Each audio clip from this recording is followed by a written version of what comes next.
Hello, everyone, and welcome to the broadcast. Today, we're going to be continuing our game dev project. There's a couple of systems that I want to revisit because there's some nuance to how they work that I want to address again. Hey there, Fox. Welcome. We are just getting started. Checking in with the kitties first. We do have Ember in her spot. And we have several of the others in the play area. There is a cardboard tube with cat treats in it. I am trying to see if they can solve the puzzle of pulling the last side of it open a little bit to get the rest of them out. And I think it's had limited success. They can solve like treat puzzles and whatnot, but this is a little tricky since it requires a bit more manipulation. Hey there, JD. Welcome. Let's get my chat set up properly here so I can see it more easily. Might take a moment. But like I mentioned, we are going to be doing some coding today. If you're not familiar, we are working on a game dev project. We're making a Vampire Survivors style game with a bit of Noida in it. So let's show what we've got here. Still really bare bones. We're looking at kind of alpha territory. Being generous alpha territory.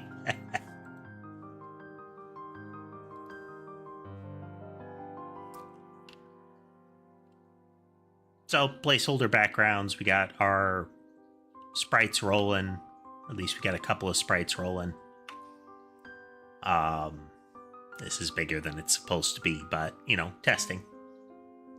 But you can do things like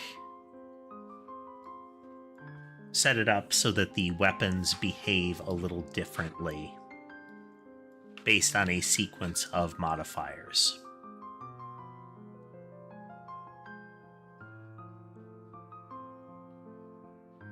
So with this change, they fire 3 yarn balls at once. 3 seconds later, those yarn balls will split into 3 again. And if they have hit something twice, the first time they bounce, but the second time it will explode. And that's because we have a split into 3, then a wait 3 seconds, then a split into 3, and then a use next weapon on impact. And we can adjust that ever so slightly. You can see a little bit more of how that works if we make the explosions more numerous and varied in their appearance. So you'll see little like clusters of them going off now. But the very bare bones of gameplay is in there, setting up the sequence handling of the weaponry. Player appears, player has default kit, player has health. Monsters spawn, monsters converge, player can be removed. So the basics are in there. What we want to look at today, starting, is to look at the movement logic. So we're going to make a quick change to begin with to see what happens. So let's see here. We should have update position. So we have proposed movement here. Instead of the way it currently works, we are going to say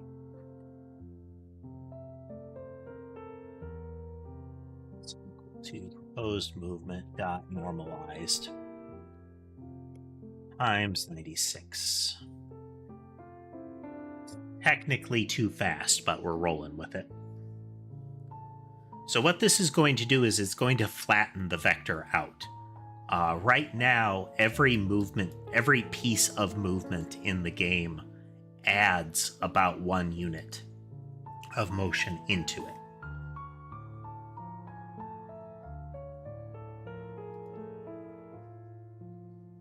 Oh, wow, that is... Oh. Oops. Let's fix that.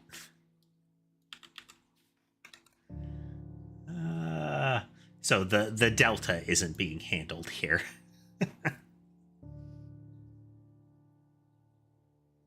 So we need, in the base entity manager, when we are processing the time passed message, we want to make sure that if there is... So here's our update. This is where time is going to pass. We make changes to entities. And then we are going to do time passed events here. And then in the end step is when an entity updates its position. I think. Yeah. Update animation, update position. So up until the end step, we have that opportunity. Which means in the entity manager, this is a hack for testing.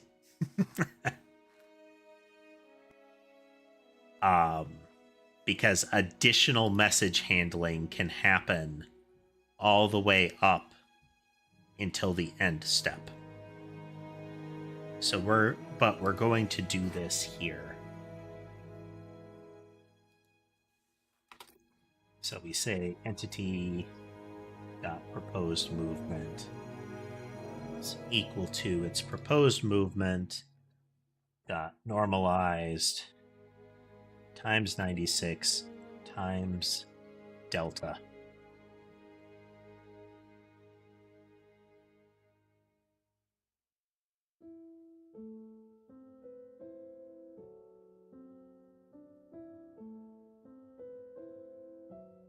And delta as a float. Okay, 96 units per second is about a square. So what we're going to do, we're going to get that to remove the explosion. We're going to have rotation. And we're going to have... Yeah, we'll start with just rotation.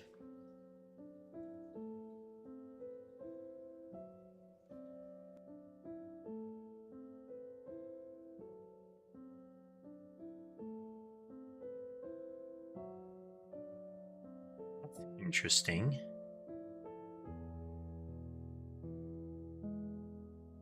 The projectiles are occasionally just spinning in place. Okay.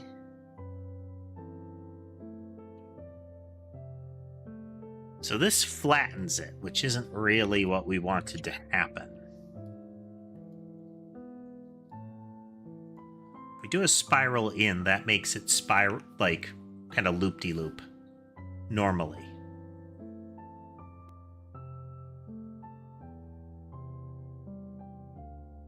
Interesting.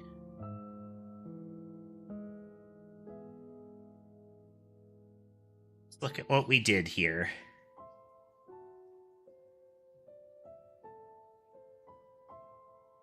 So for each entity, we flatten out its proposed movement based on what we had here.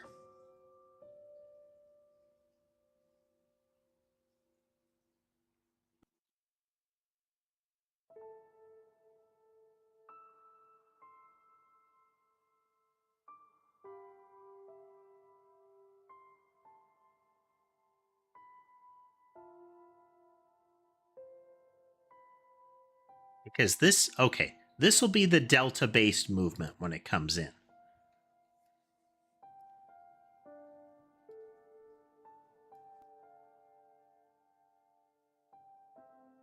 So proposed movement times delta.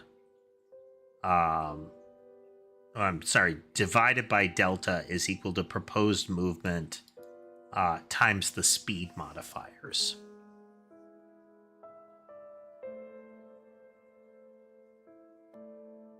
So delta is already in there.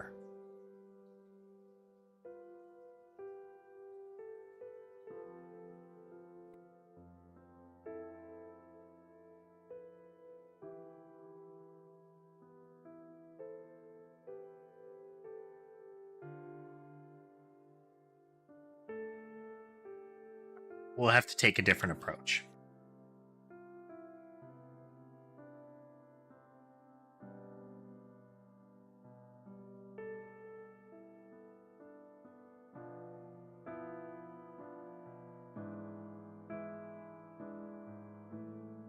So this is going to change quite a few things as we go through it. This is why we use source control. If I totally break everything, I can revert to how it started today.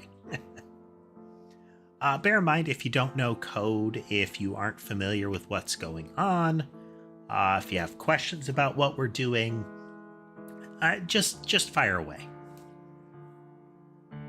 This is not meant to be a stream for experts. We're all learning together. Okay, so when the entity is updating its position in similar, this is where we are using proposed movement, and at the start of it, we are going to reset it to 0. This is how we were trying to move last. So we're going to add a variable in to go with proposed movement.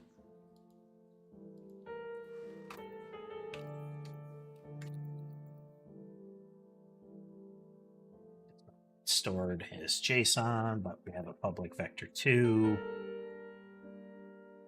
This is actually a private, protected vector2.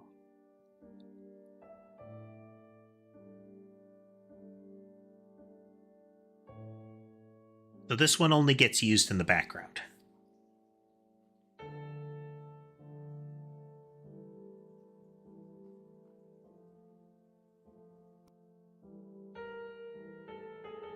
We update our position.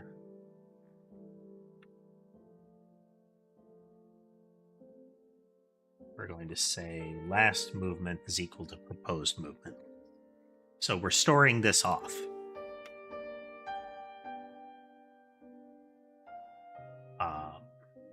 We should make this public for now. All right, for testing purposes, it will be public.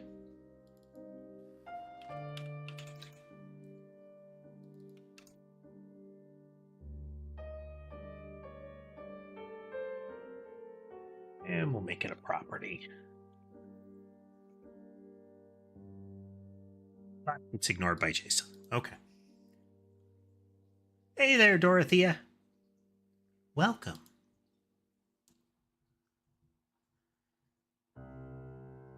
So then in our update method in the base entity manager,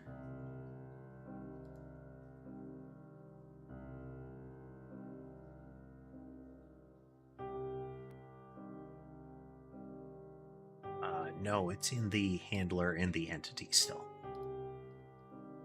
Handle message. Where are you at? Handle message. Okay, so if it's a time passed,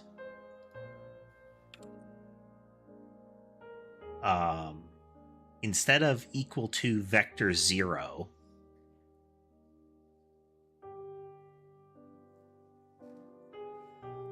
that's okay, Dorothea. You watch where you're most comfortable watching.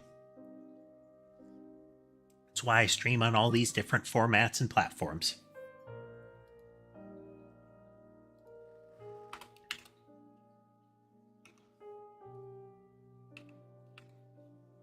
Okay, so we're going to take that and we're going to say proposed movement is equal to last movement vector 2, 0. Last movement doesn't get updated. We're at least setting it to nothing here. So this is it remembering how it moved previously. We're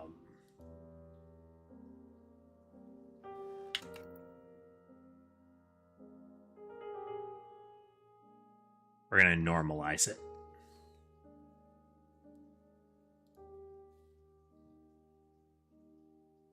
Okay, it's going a little faster than it should, but that's okay.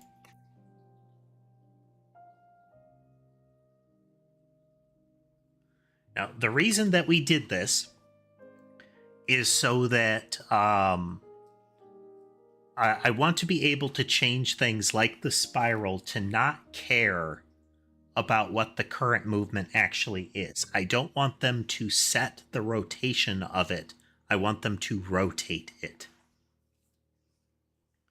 The vector. So right now they're reliant on whatever the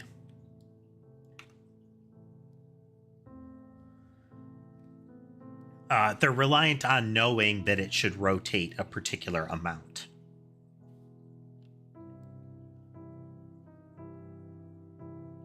Definitely going faster than they should. Yeah.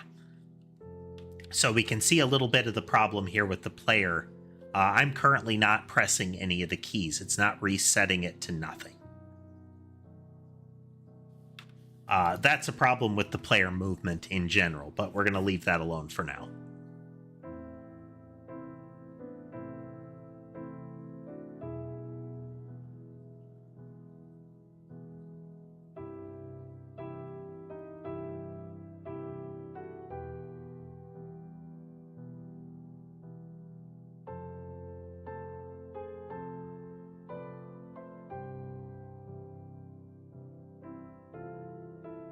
So what we want is to have it so that the speed is not calculated into the vector. But let's start with the target movement type here. It's entities, it is behavior, it is movement, and it is rotate.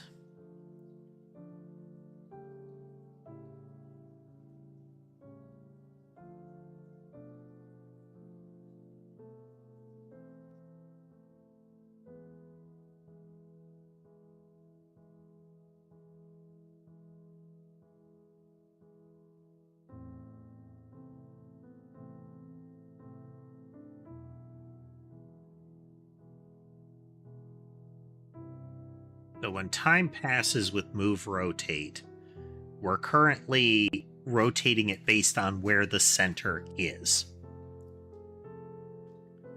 But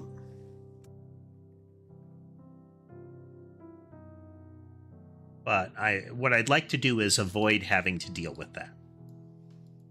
So this is it rotating around things, which I kind of want to have, but we're going to see if we can recreate it otherwise.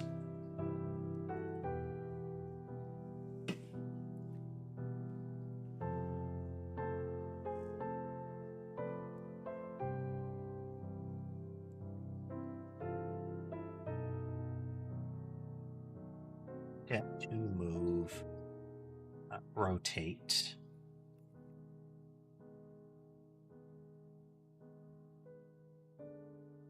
If we get its existing angle, and then we add the increment that we're setting,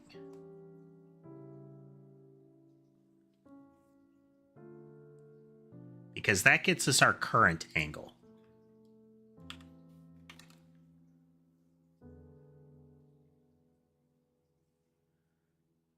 So let's start with just getting it the way that we want it to for now. So we're going to go back into entity. And we're not going to utilize this. So this puts it back how it was. We're going to go into move rotate, and instead of all of this, We're going to get delta. And we're just going to deal with the current proposed movement. It will not do anything else.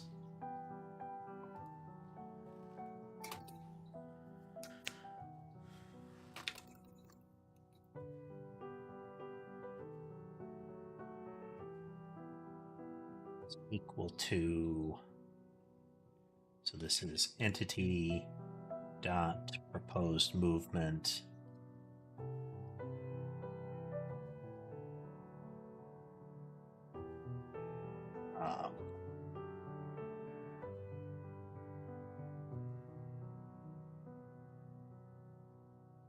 So we're setting it to currently whatever it has. Then we're going to say to move is equal to move rotated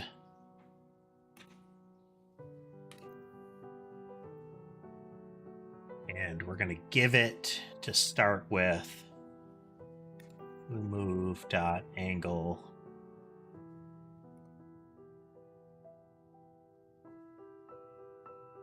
plus radian increment.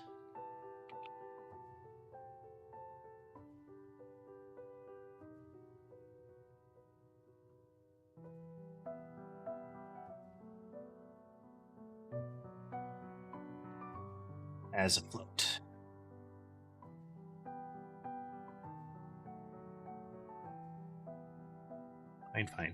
Fine. As a float. There we are.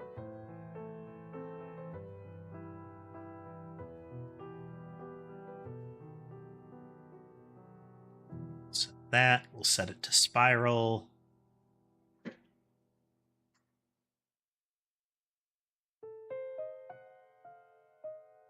All right. We're going to go back into the entity and we're going to put this back.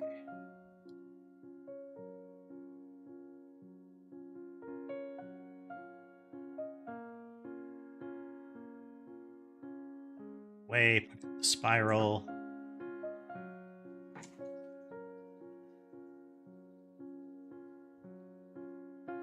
Doesn't seem right.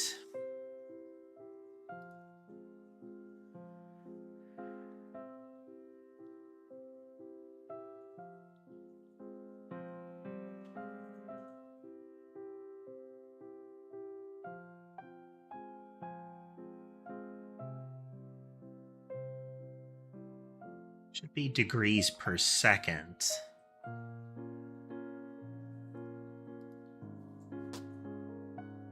Okay.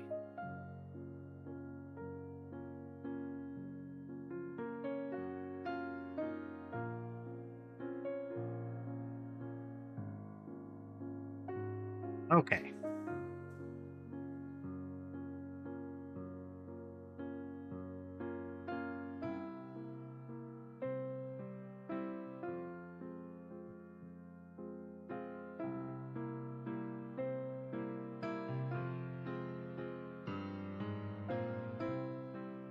See our radian increment.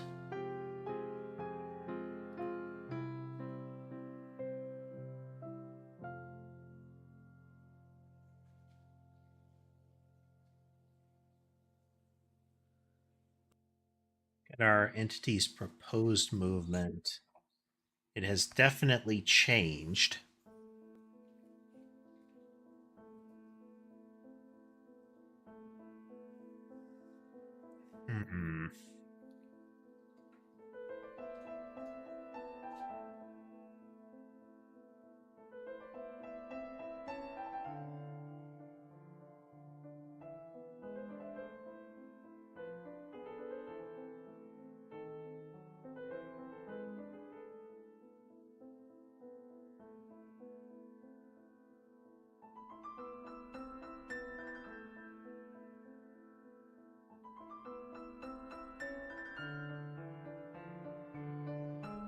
So again, what we're doing is we're trying to change it so that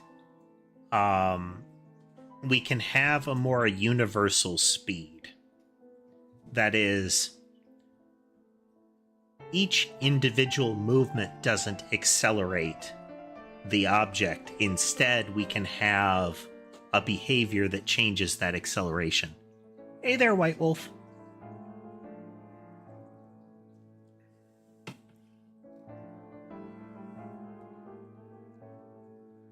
Let's see. 46064.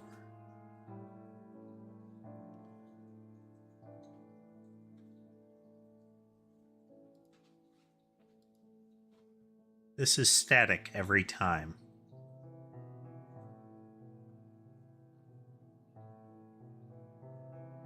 Oh.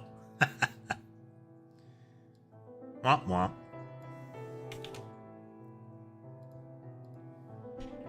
You know what's going to make it not work? If we don't make it work. We weren't applying the motion, so it was not having any impact.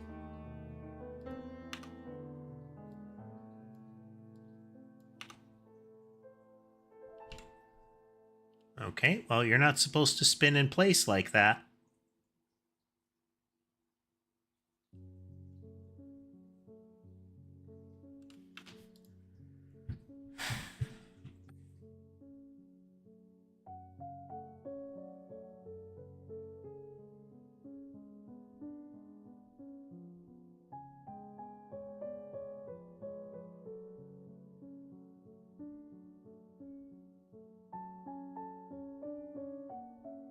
All right, now we're just going to rotate it instead of applying the motion.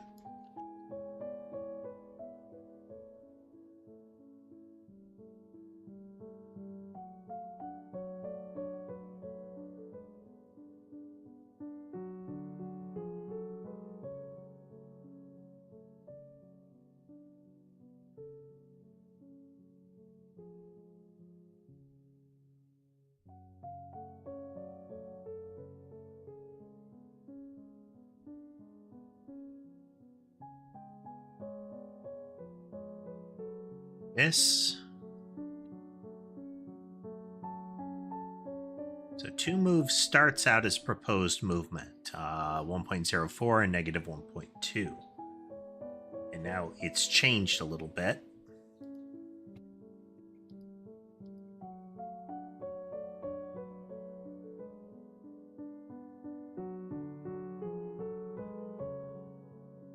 Okay.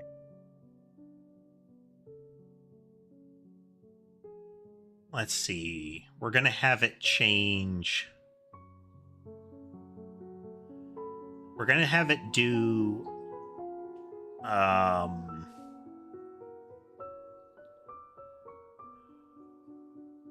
let's see, half a rotation a second. So this is 0.5 times math.pi.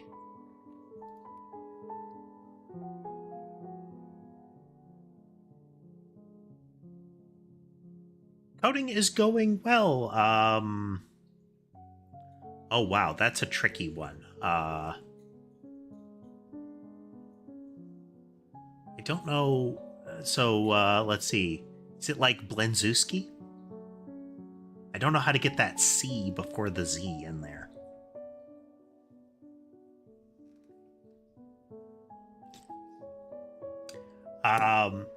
We are working on a Vampire Survivors style game with modular weaponry.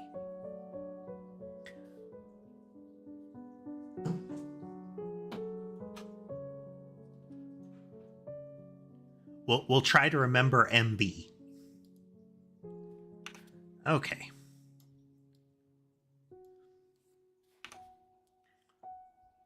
Okay, it's still twirling in place. It's not supposed to twirl in place like that.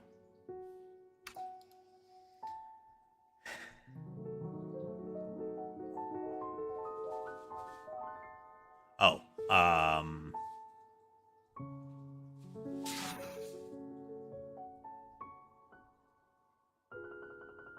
that should be 90 degrees.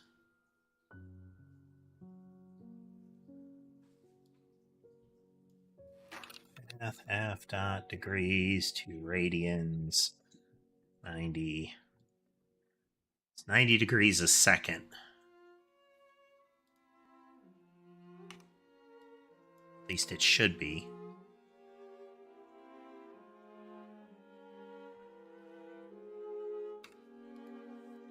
But is not.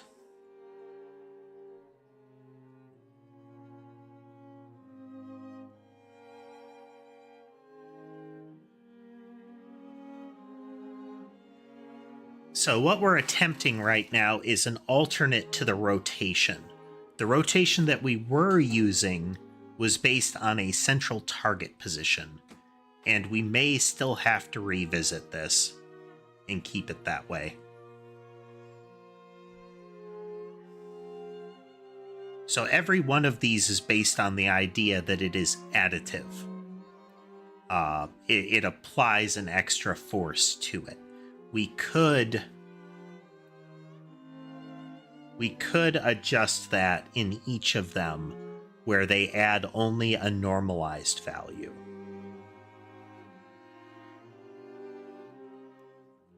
Or they re-normalize it each time. But that's not really quite right.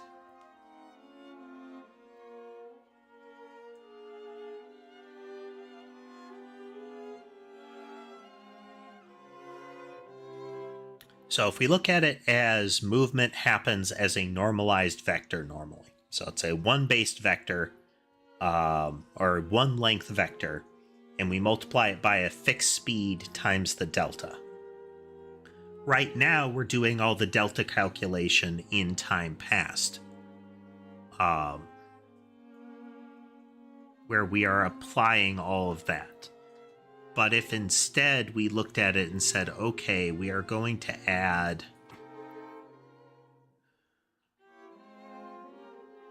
We're going to get a direction out of them. Several of them wouldn't care about the delta at that point, because they would just be adding a particular vector, saying, here is a one-length vector I am applying.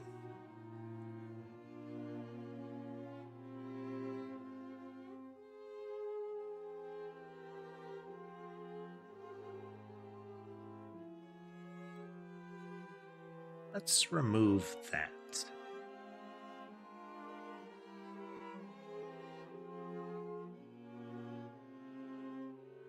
You...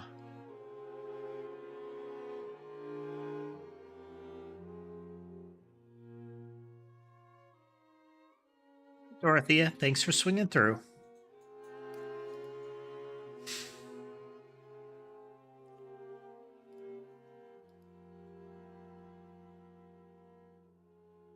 Here, let me show you what the current rotation does. Well, the unchanged rotation. And we're going to remove another little bit here.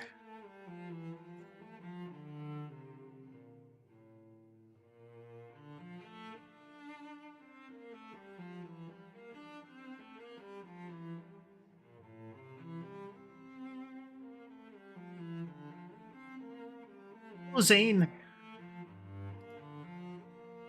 Welcome.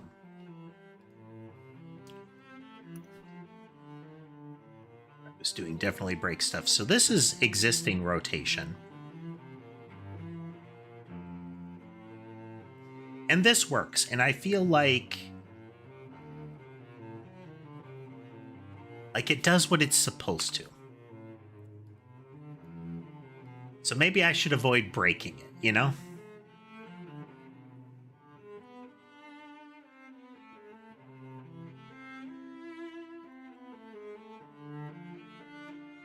Yeah, let's throw some randomization in there.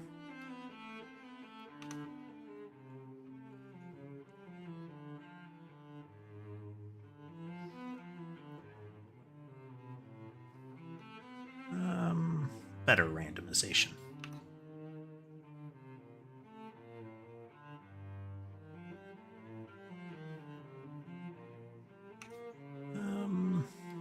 There.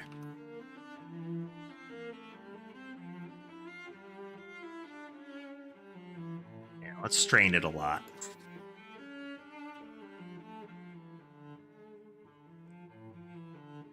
Okay, so if you're not familiar with the system or haven't need a refresher,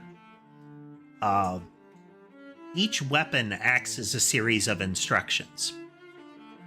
The weapon is a base template, so the yarn ball targets a random enemy and moves in a straight line towards it. So at the time that it comes into existence, it chooses a direction that is towards an enemy, and then it moves in that direction even if the enemy has moved.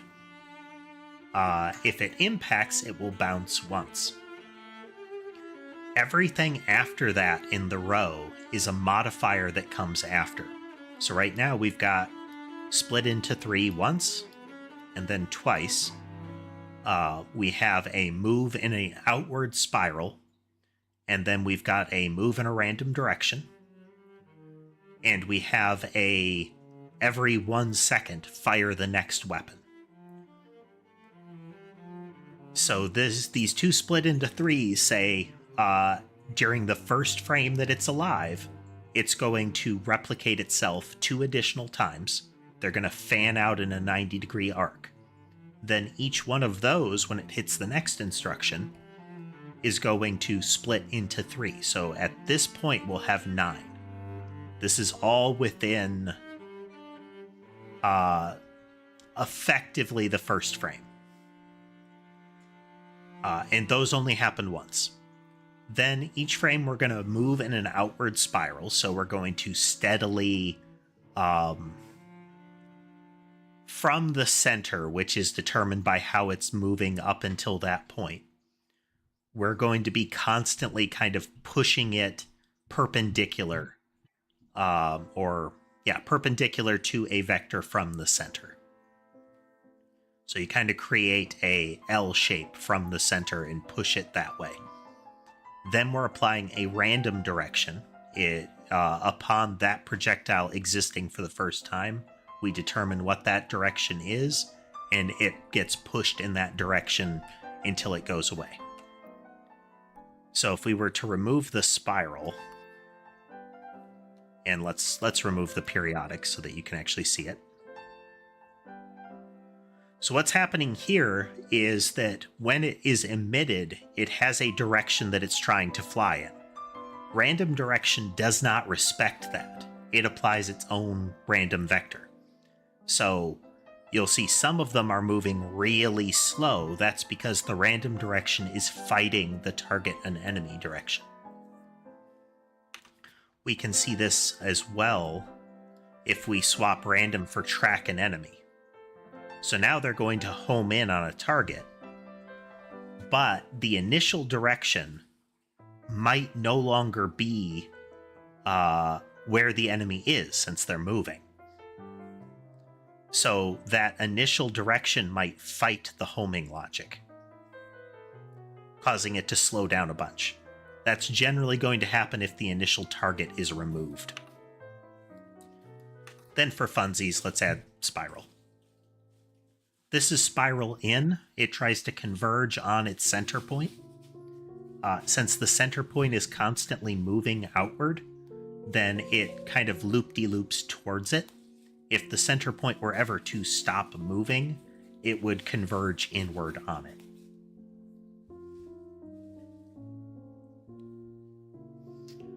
So this is where we are. I'd like to be able to normalize the vector.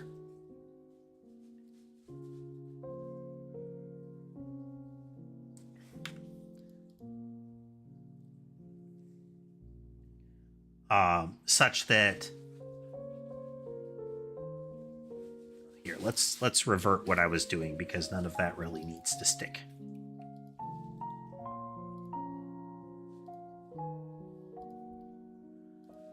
Okay, so if we go back into the entity manager, we get all the way, we send an end step. This is where things are going to move. So it gets end step, it updates its position.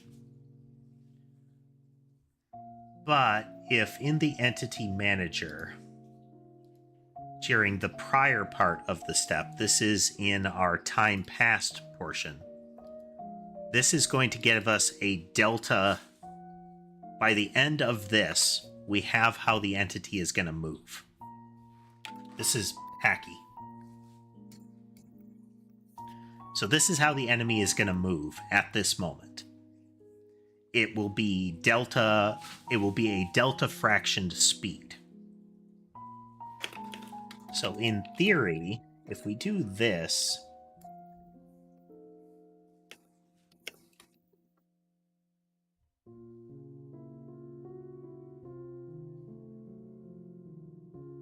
I have to float this, or convert this to a float. If we do, what do you not like? Because I didn't put params there. So this will flatten that vector out.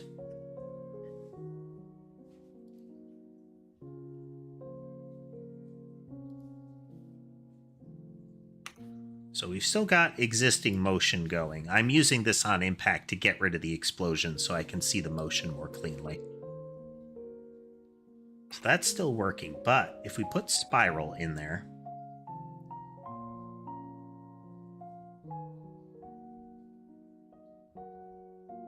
spiral is very, very slowly having an impact. And it is periodically causing it to spin hard.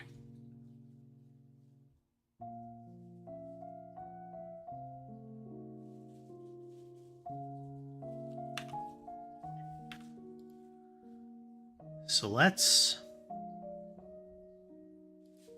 look at this a little further.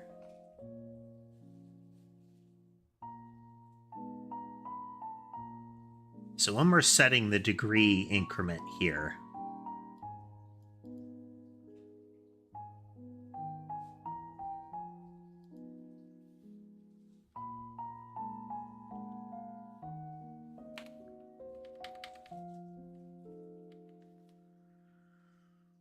we are going to force this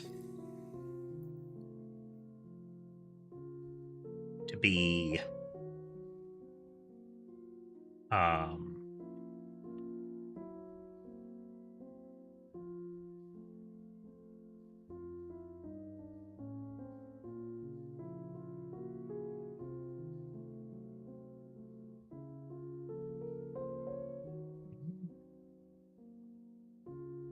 full rotation every second is what that should do.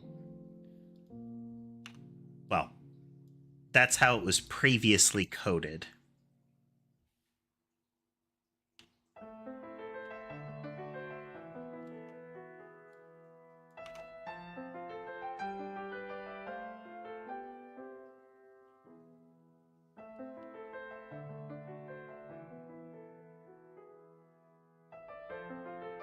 Like there's a point in their lifespan where it just rotates them 360 degrees fully.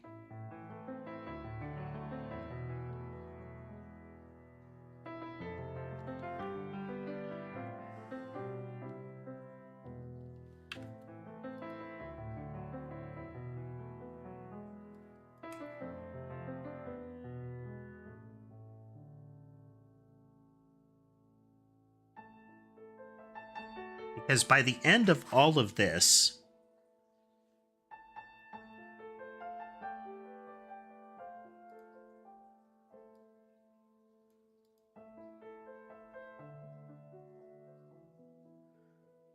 we're setting it up and we're creating a vector here.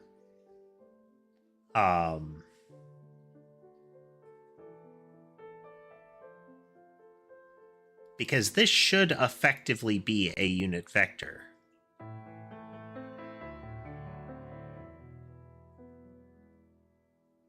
Oh no, speed doesn't mean the same thing here.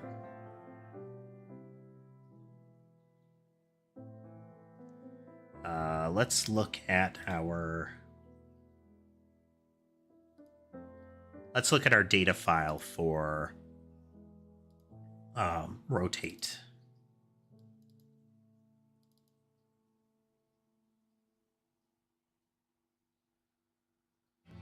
Rotate out. Okay, speed is 480.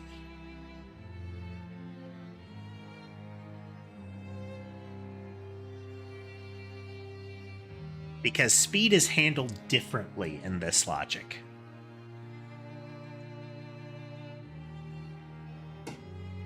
This is the speed along the outer edge of the spiral.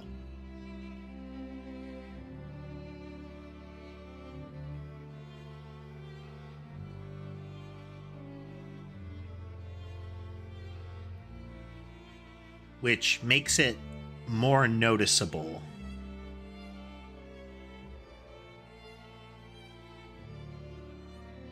And rotated is how much we have already pivoted.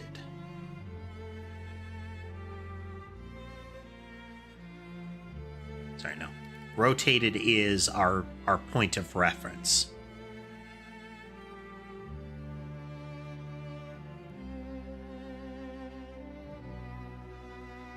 With our to move being the direction from the target position.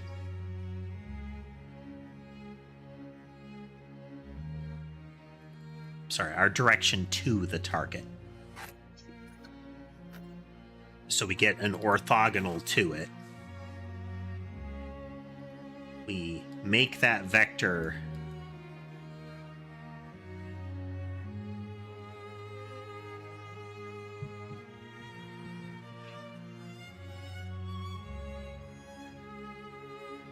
Oh. There's more. Okay, no, this is a normalized vector. So this is just pointing at it. We get an orthogonal. We make its length based on the speed that we want to be around the edge.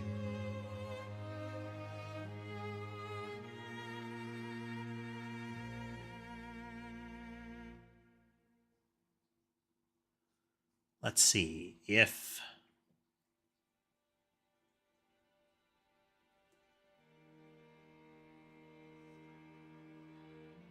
All right, let's change all the moves here. We're going to remove this 96.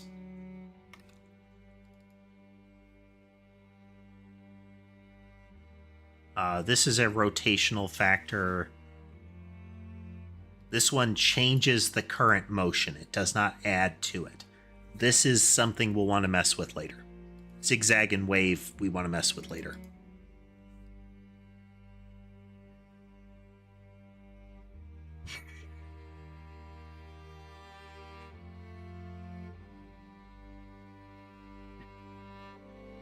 We don't need delta in there. Rotating by delta is okay. That is us changing it by that much. We don't need the speed here. We're going to remove the speed.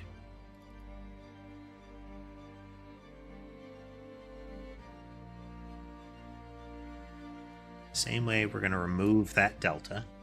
Again, source control, we can rip all of this back out. We'll leave the player as is.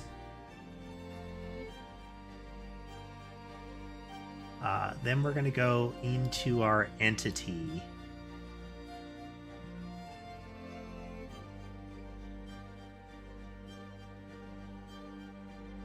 So if it's time passed, we're zeroing out the motion.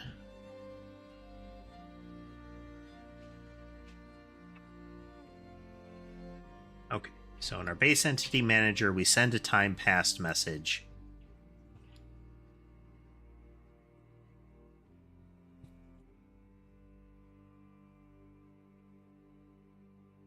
So this is where we're applying the overall speed to it. We're flattening it back out. So we're still getting the same motion there.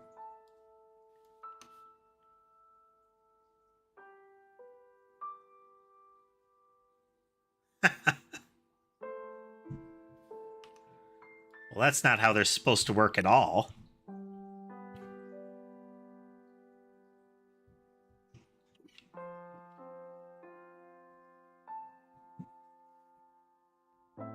Let's, while we're at it.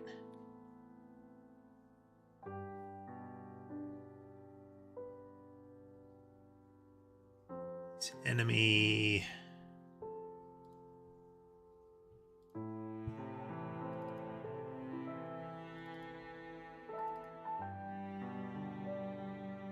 Spawner blob around player. One a second.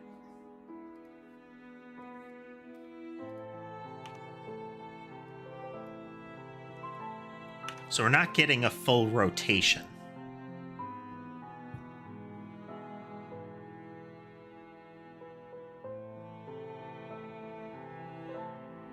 There's a moment where it kind of bounces. Like it rotates around, boing.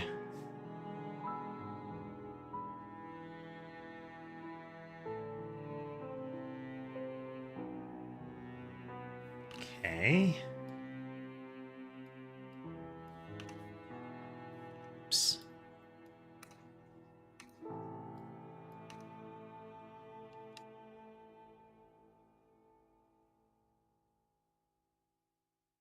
We can see the same thing here. They're not spinning, they're kind of bouncing.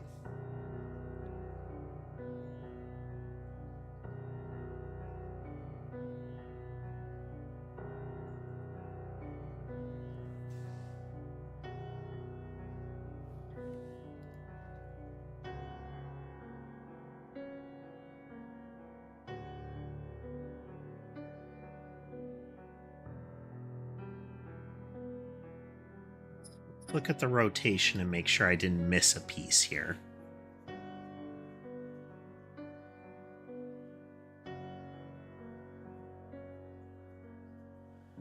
So it's rotating relative to its center point.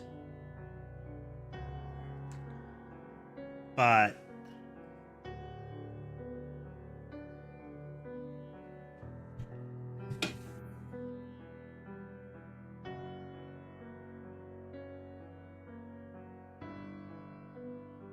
this essentially forced it to push out further.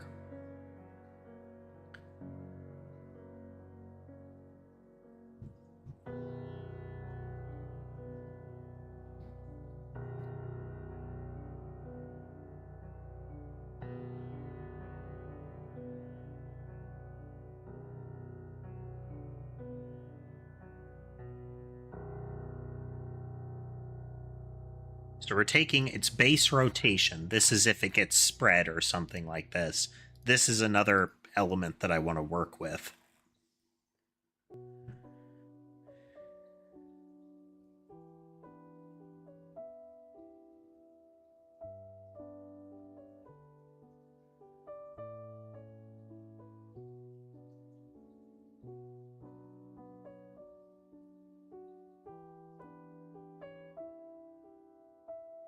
So I think not messing with the core logic of rotation, the fact that it's rotating around a center, I still kind of like.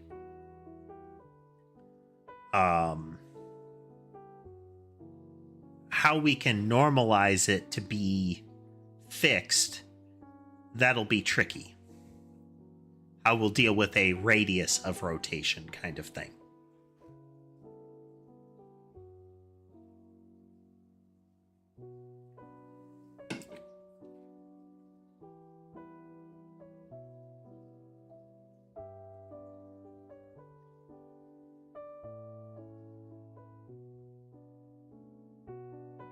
Look at our rotate here. That is 360 degrees a second is what it should be.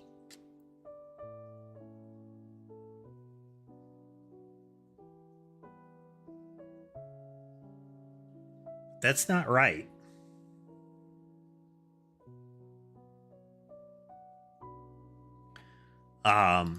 Because this increment here is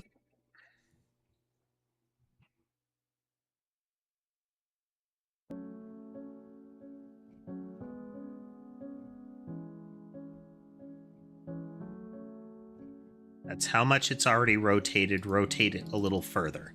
Okay.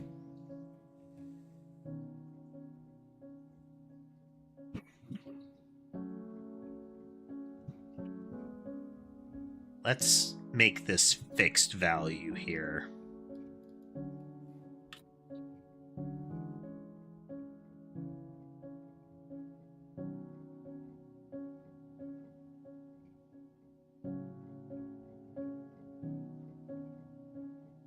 Same issue. Let's look at it in play.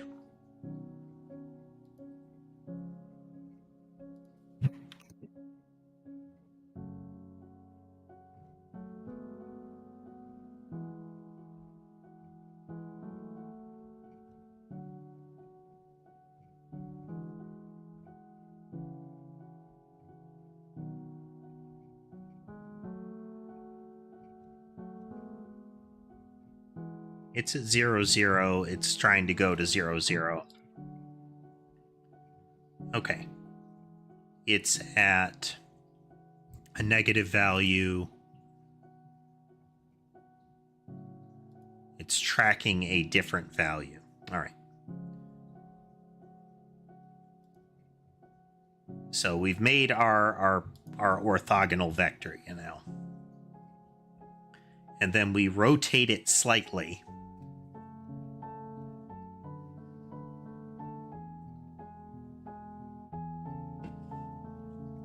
But why is it snapping around?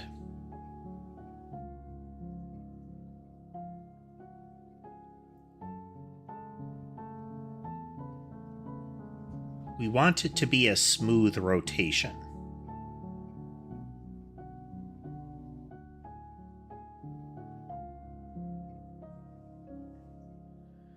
And rotated shouldn't care if we overflow.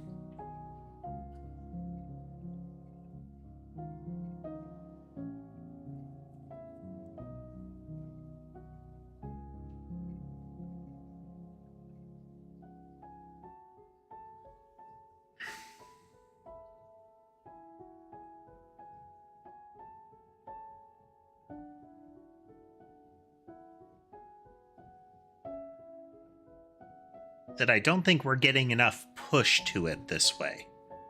Like, we're getting a slight bit of the motion that we want. It's that where it suddenly repeats the rotation.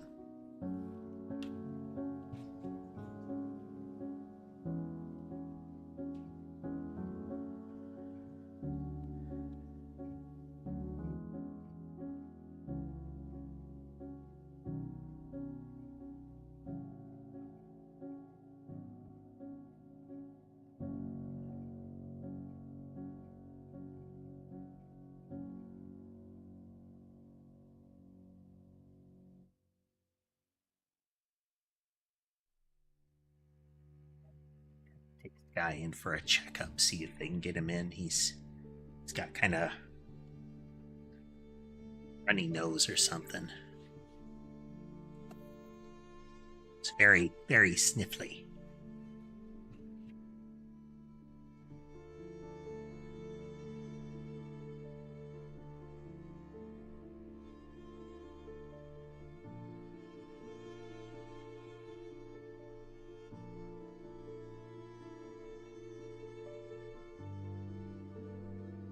As this should be the right direction.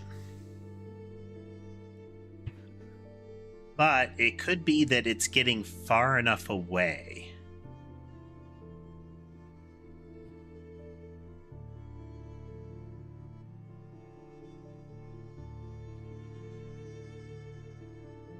Right. Right, MB. It's... I think the bounce might happen because of the center point.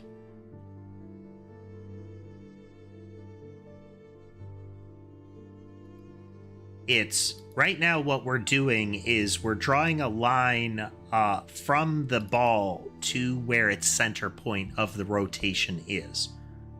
It's invisible, but there is a direction that the ball would be going if it weren't spiraling. And that position, that sort of that point is its center. So in effect, usually wherever it currently is, or that kind of thing.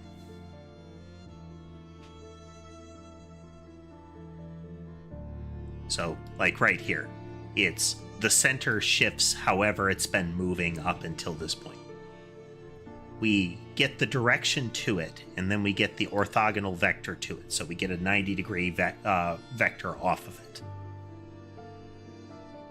And then we rotate it by the increment times delta. For our purposes, this isn't being used at the moment for this experiment. But it happens even if this is in play. So right now, it's negative 360 degrees.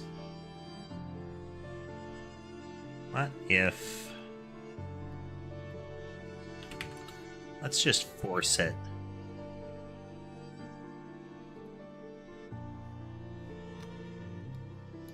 Just to see what happens.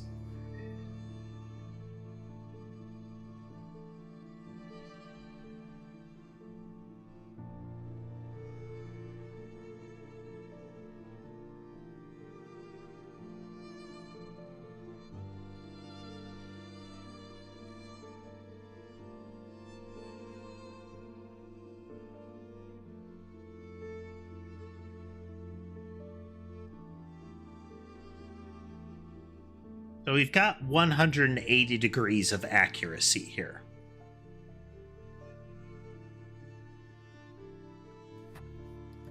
At that point, it snaps back around.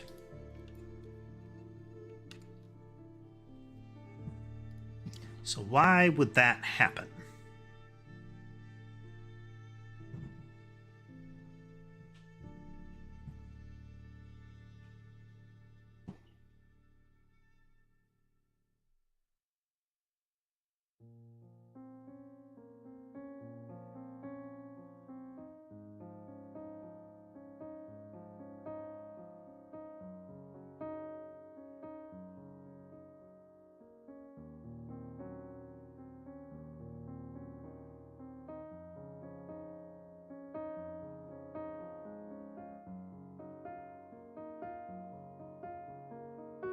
Why would it ever get to a point where it has to snap back?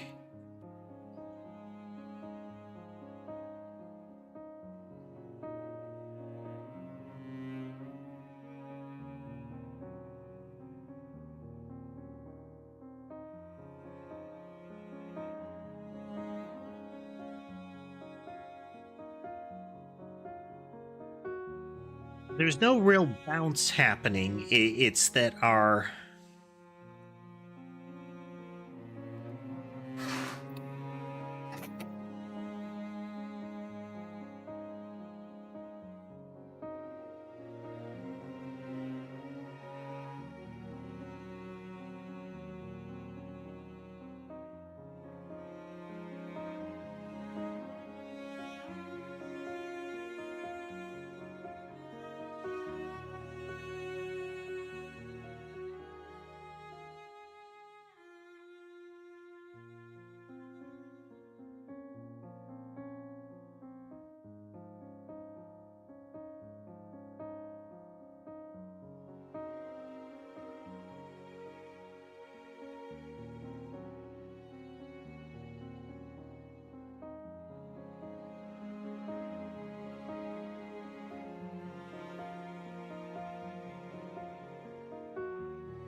Yeah, it's we also want to make sure part of what I'm trying to accomplish is that the sequence of motion should always matter.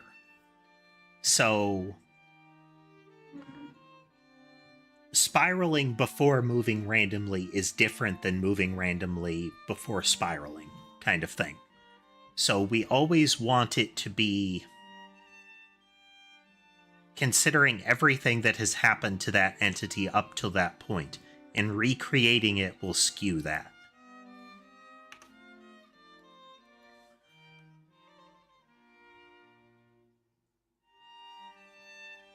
Okay.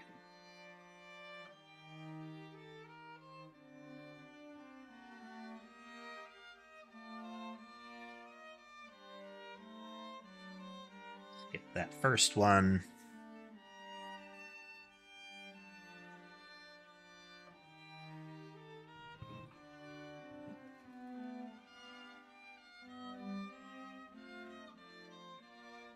Right, right.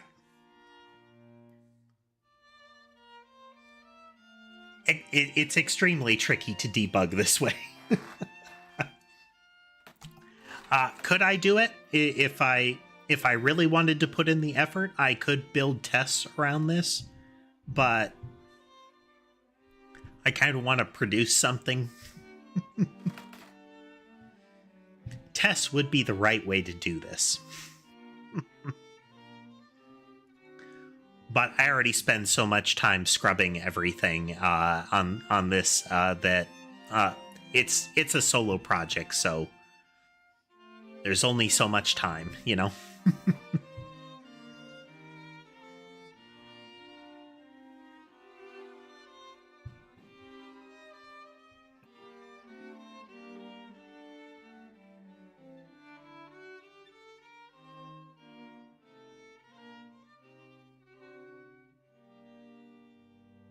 Delta is routinely going to be a fixed value.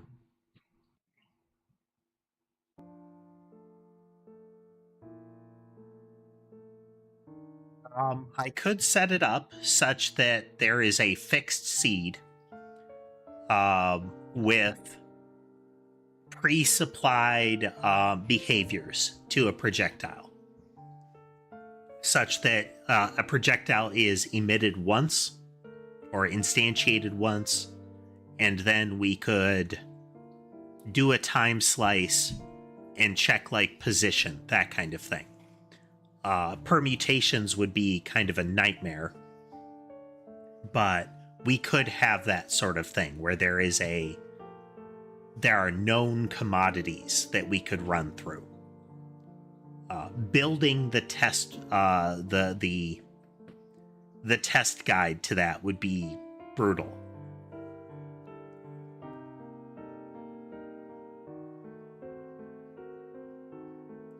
But we could control it effectively. Say, okay, this entity is brought into existence.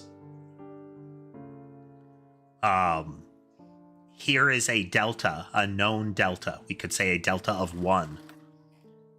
Give me the output proposed movement, that kind of thing.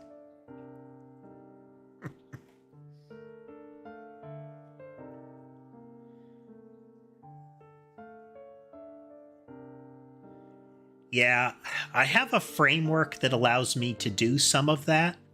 Like, I can replace any part of the logic with a dummy if I want. So the thing that's causing this to happen can be pulled out. The thing that renders the entities, makes collision happen, does the timestamps or the time slices, all of those are effectively services. I made some Godot objects and made them in the shape of services. It's kind of that. If you squint, it looks like that kind of pattern. Oh. So this should always be relatively static.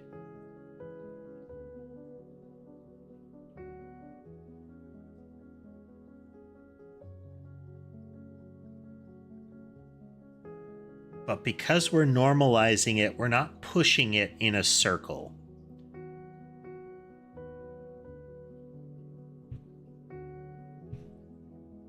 Okay, let's change what the test value is here. Test is going to be... Hey, Ban.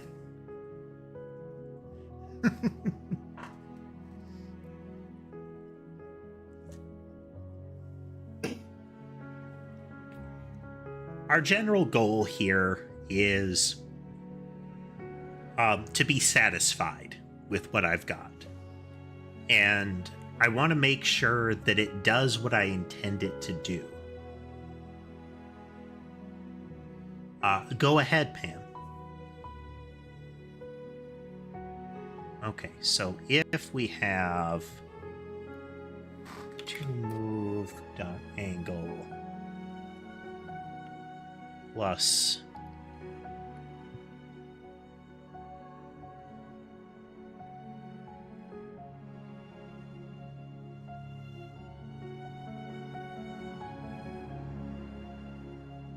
as a float.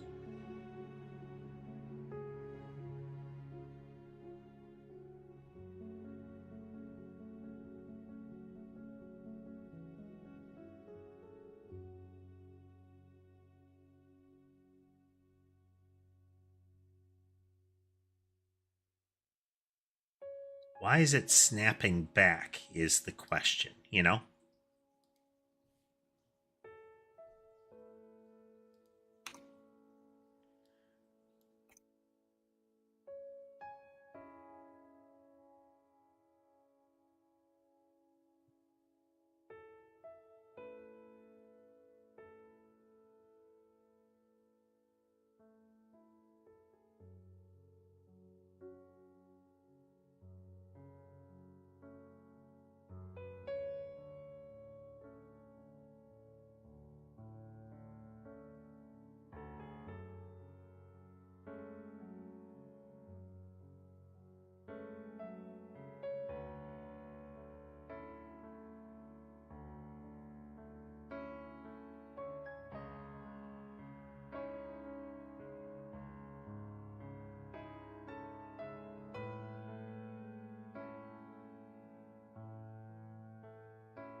And I think it's weirder to ask if it's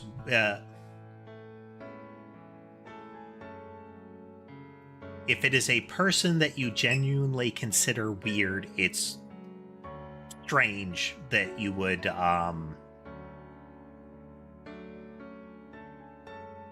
show interest. I think it's the framing in your mind that you should look at. If this is a person that you share interests with, that you like to be around, that kind of thing, then it's not weird at all to show interest in them. But if you consider what they are, how they behave, strange, then you have to look inward at yourself and figure out what your actual stance is, because you're presenting kind of a conflict. Now, if you're just using weird in the terms of, you know, this person's a nerd kind of thing, where there is a general classification that you're making, then that's different. But I think terminology and mental framing like that is important. It's the words we use and how we think about other people matters in our relationships. You can create an atmosphere that is either that could be toxic, could be unintentional, just could be something that you don't intend, you know?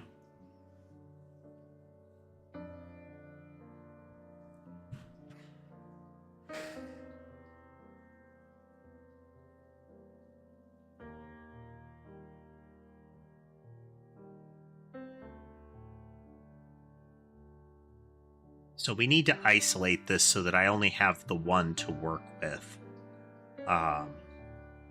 So we're gonna...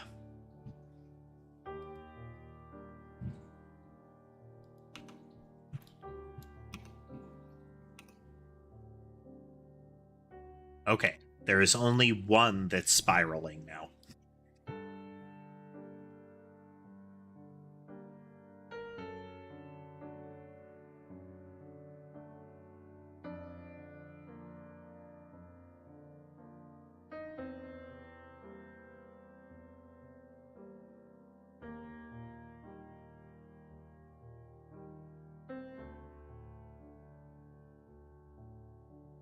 Or if you can't see, I've got a value here that is currently listing what its current angle is, and what it would be if we add the radian increment to it,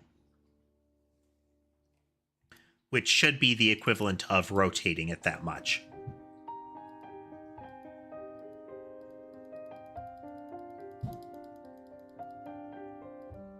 Okay, it just snapped back around.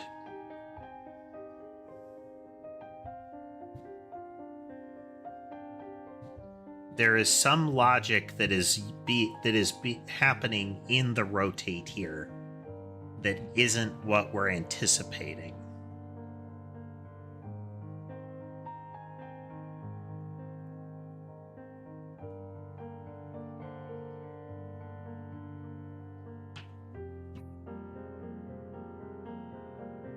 There's something in this logic that isn't right.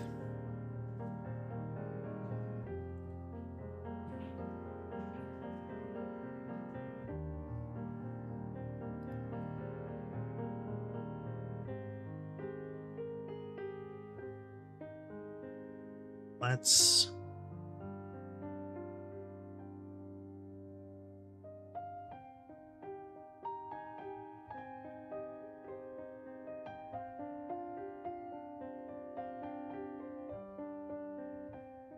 close movement dot rotated.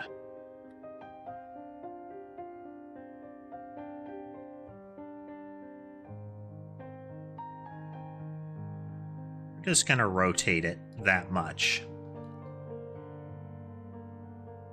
I'm constantly specifying float because of an idiosyncrasy here. Inside Godot, especially in its scripting language, it uses floats. But in the C# side, it primarily uses doubles for things like delta and similar, but the objects, the Godot objects like vectors and whatnot, use floats. So there's a little juggling that has to be done there. All right, we're just going to rotate the vector period. Okay, and it does not change because we're not preserving that. Okay, just had to test it. I'd have to do more to make that work. So why isn't just rotating this this orthogonal vector, why is that constantly breaking off?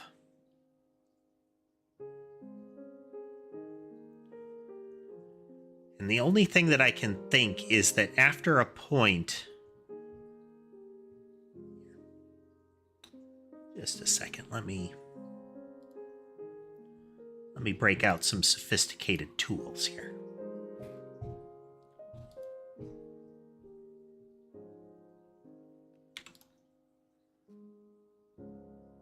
Okay.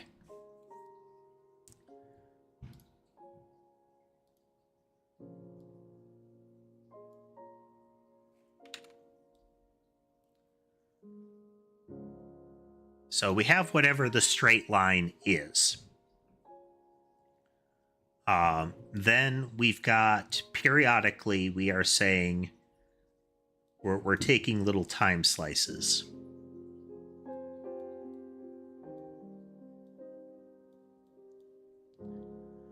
Then every so often we check and say, what's the orthogonal vector? And then we rotate it slightly. And then so we're going to end up here. Then the next time we calculate the movement, it is like this. Kind of like that. And we're going to end up kind of here. And then the next time we do the same thing, and we end up kind of here. So you can see this general arc happening. So the question would be, is it that I start to fall behind?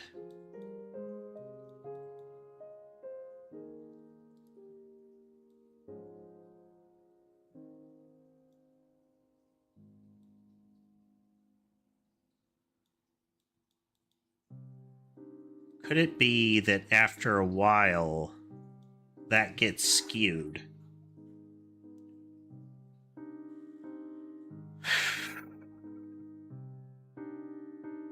such that it's going...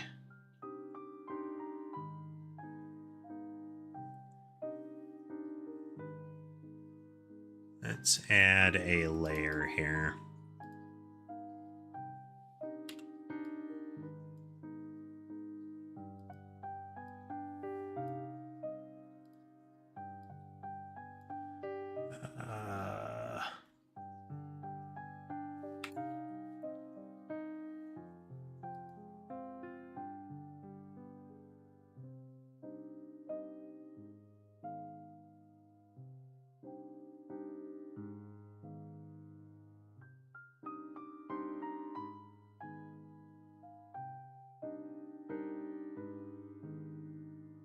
This again.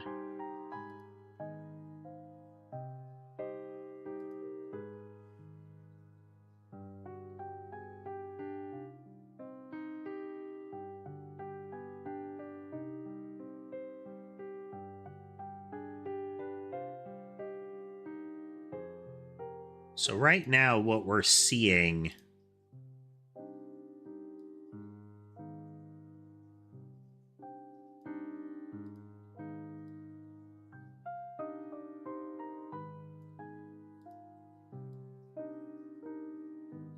is kind of this upper half here.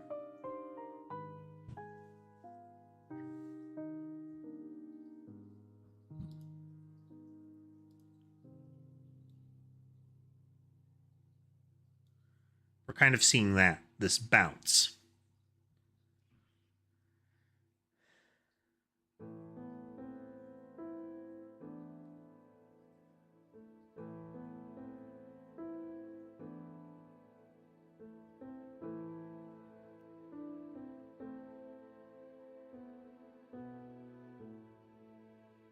Which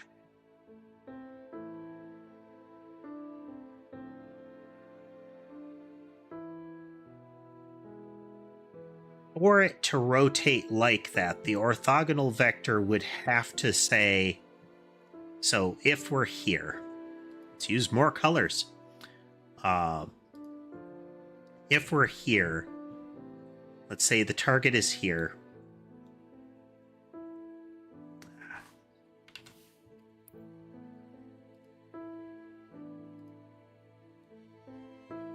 We're moving along. We have a target here. For it to be aiming down, the projectile has to be over here.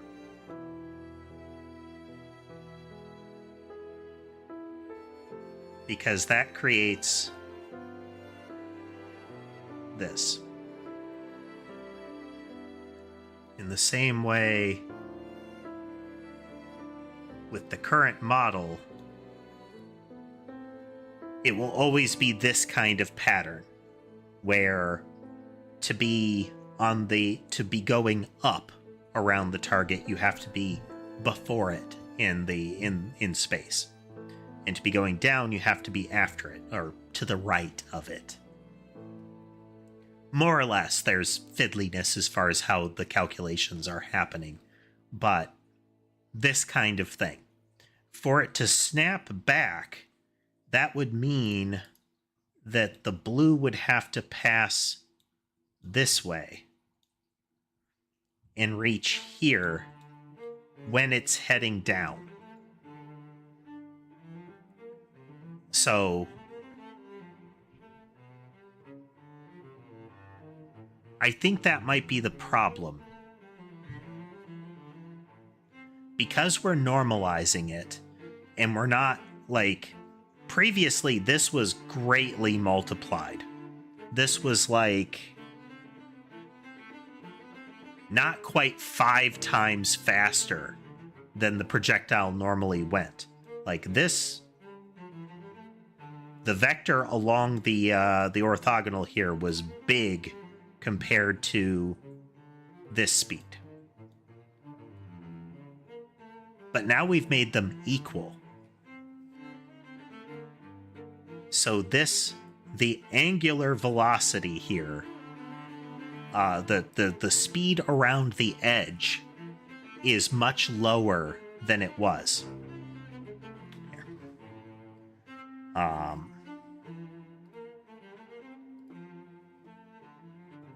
So previously, you didn't think there was going to be spatial math, did you, folks? Surprise! Most of game dev ends up a lot of game dev that you see ends up being spatial math. Okay, we have a straight line. Previously, what would happen is I would have the base direction of it being these relatively uniform. Assume they're uniform. They don't look uniform, but they're the same length. I declare it to be so.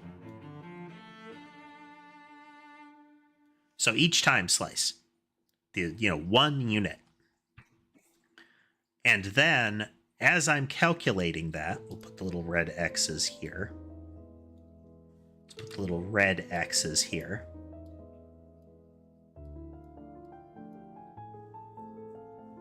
Hey, Iger.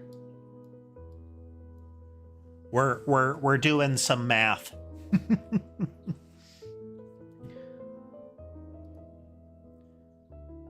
So our proposed movement pushes it along. And we're saying, like, okay, where was it? Each time. So here's our current proposed movement. And our current position is back here. Each time. So assume it's back 1. So we do our calculation. And we get that direction and we say, oh, the direction is up here. And we're going to rotate it a little. So we're going to say, this is how we want to push the thing. But the actual speed we use is more like, that. So this has a much bigger impact on where it's going to end up each time. So we combine these two and we end up kind of here for the subsequent one. So then we calculate this line here and we end up pushing it way out. So it's because the rotational vector, the outside edge, had an outsized impact that we weren't seeing that. The current calculation doesn't work if the movement speed doesn't line up properly, because we can't just kind of slingshot it around the center point if the center point might outpace the rotation. If that happens, it just bounces. It snaps back to this side of the rotation instead of this side of the rotation.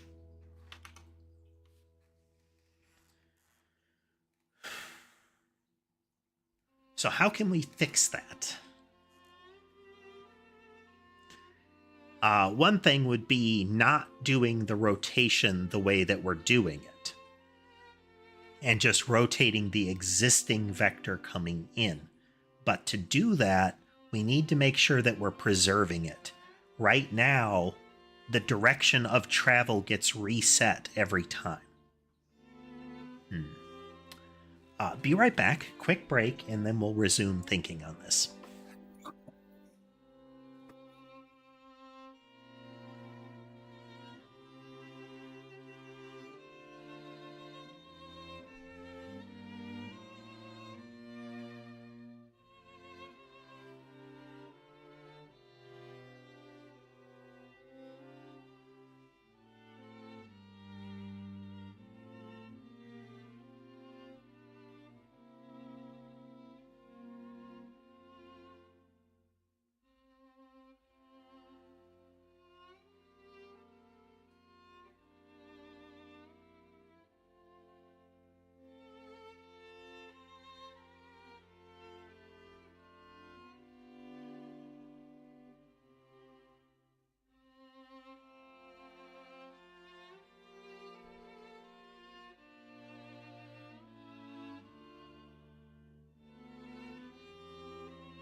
And we're back.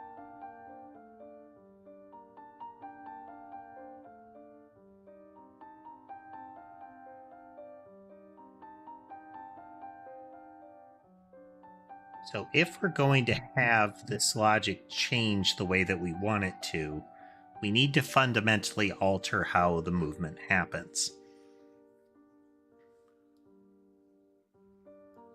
And that's where, okay, let's reset to clean here.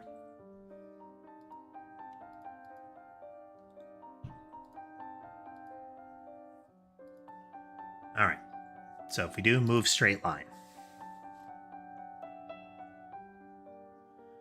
we are going to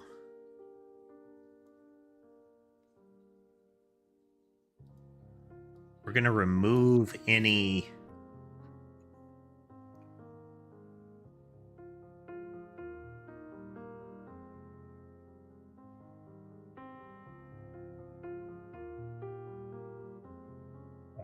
we're going to constantly push it in this direction. We're just going to make sure that this is happening that way. And then in rotation,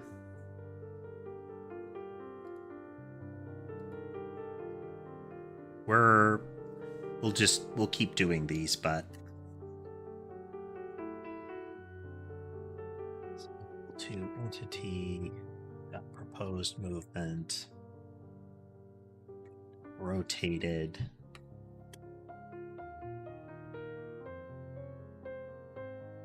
times delta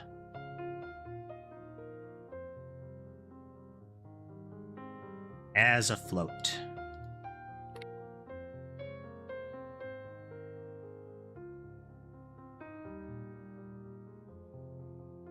Okay. Then in the entity,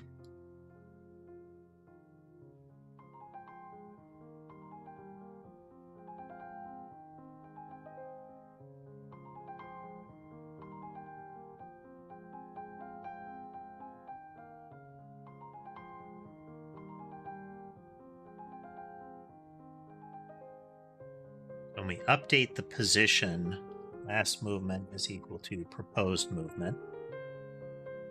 And then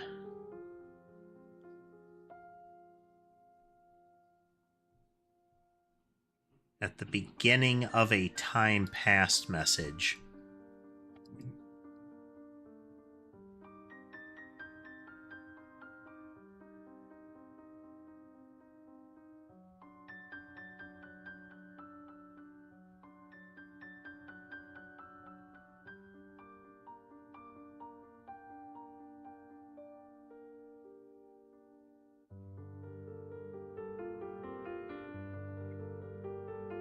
so we're preserving this. This would make the player run indefinitely if it gets used this way. Switch the cameras because camera 1 isn't paying attention. I really wish it was, because camera 1 would currently show 2 of them. Let's see if we can make it work.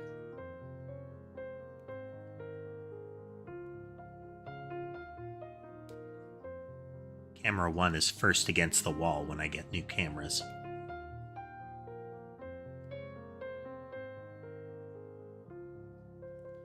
Yeah, we're just not getting the update event from it constantly.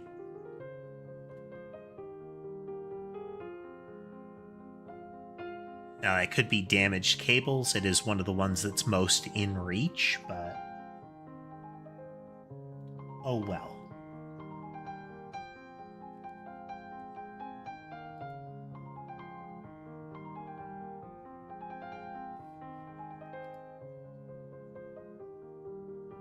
Oh.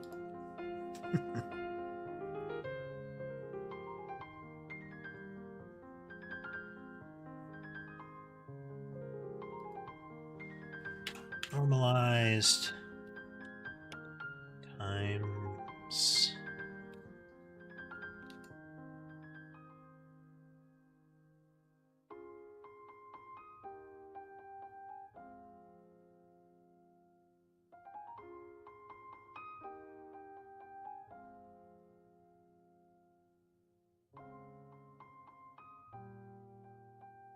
End of handle message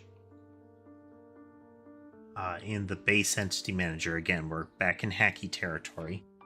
Entity proposed movement times equals 96 times delta as a float.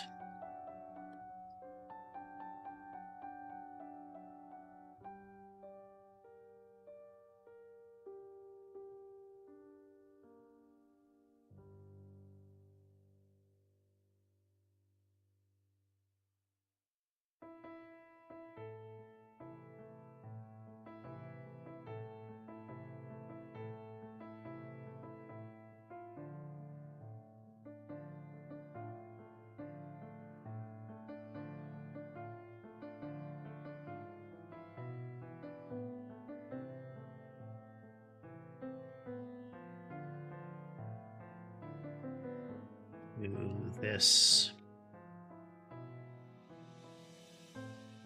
normalized times that, just to flatten it out further here.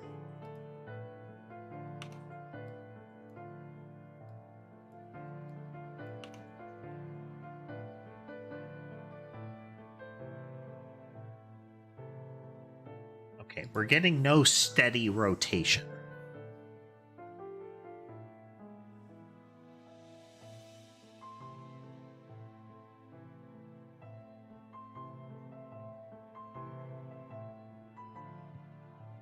That's the thing. We should be getting a steady rotation.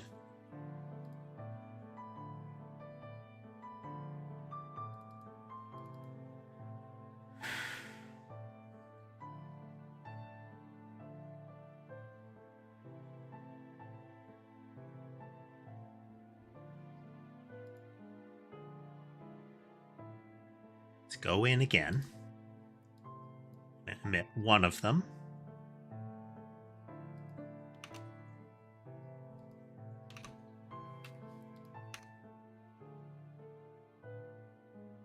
Button.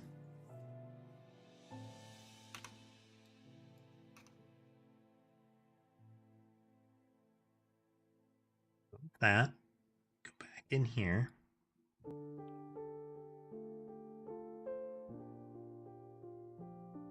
Now we can also see this is breaking the explosions, so.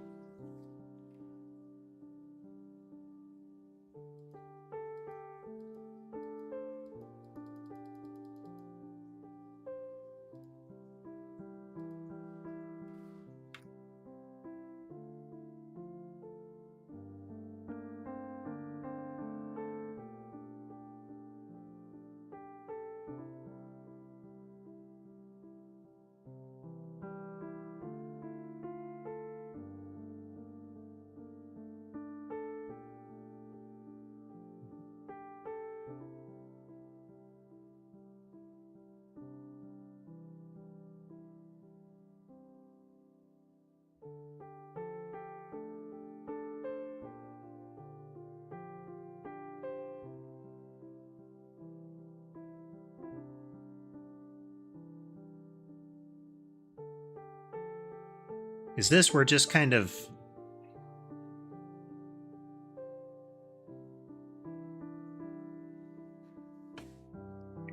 so the goal that I'm working with is to make it so that the speed is independent of what all of these are doing.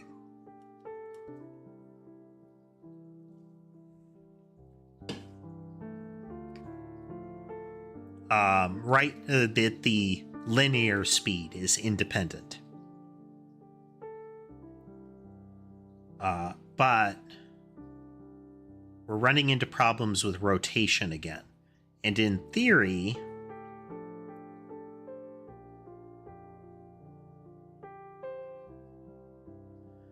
it spits out the rotated vector. We pass in our radian rotation value.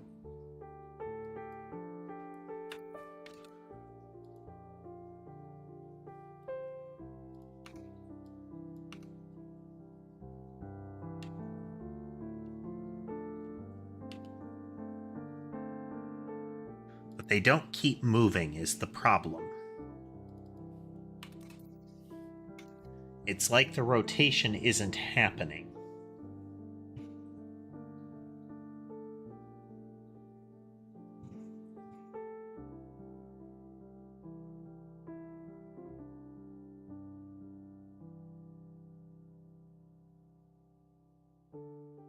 We get the rotated value, we add it to the vector, each time.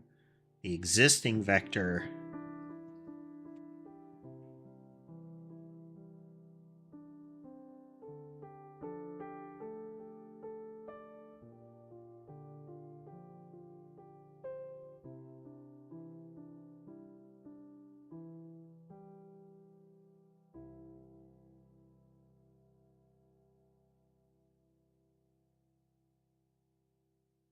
should matter.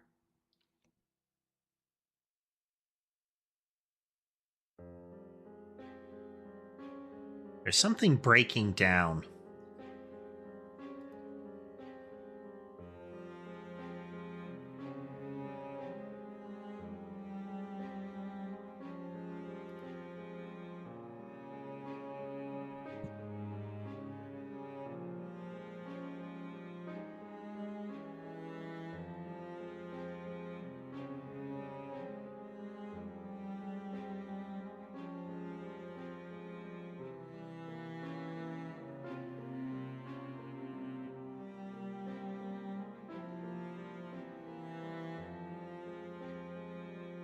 Something.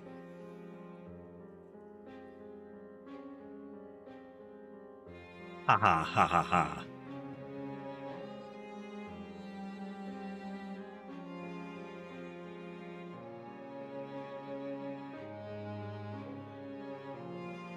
How we were moving, we clear it out so that we cease moving.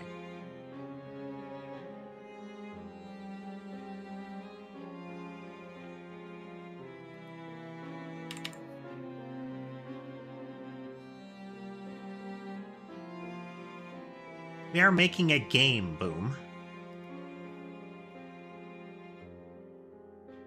We're trying to fix some math, and it's not working.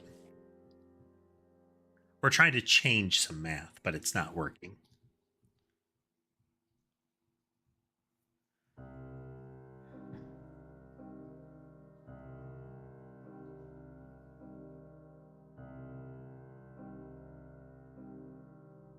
So we have an existing movement vector.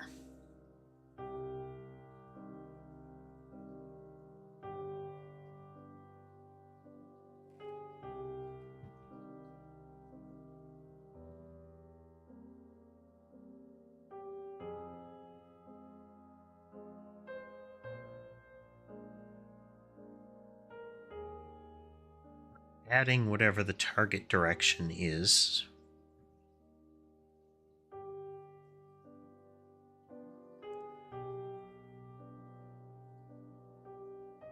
Each time. And then we get in here. The rest of this is irrelevant. We're overriding it. We're taking the existing direction. We're rotating that.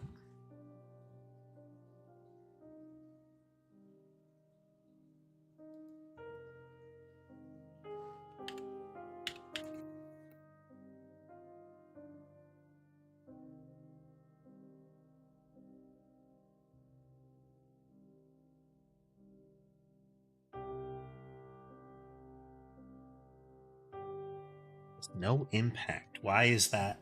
Why is that the case?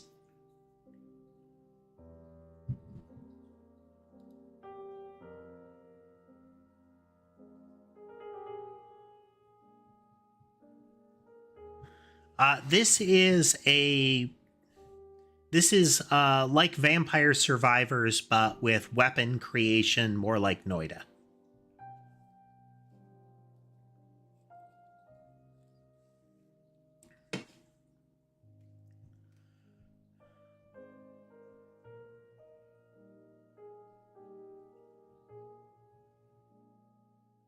I hope it ends up being that way, Boom. I hope it does end up being great. I'm going to try to make it that way.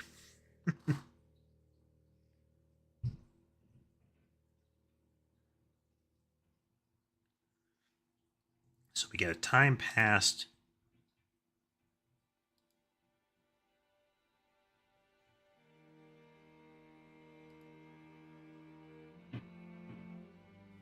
That won't work because that'll hit everything.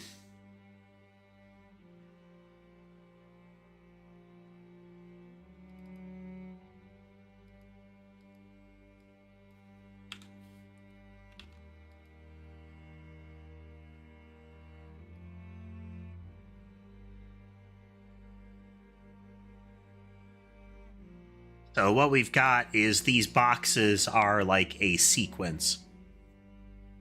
Whatever's socketed in each one, it's handled left to right. We start with whatever the weapon has. Then we add each of the little things to it.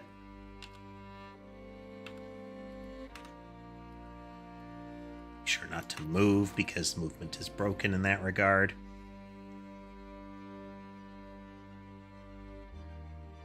The puzzling factor is why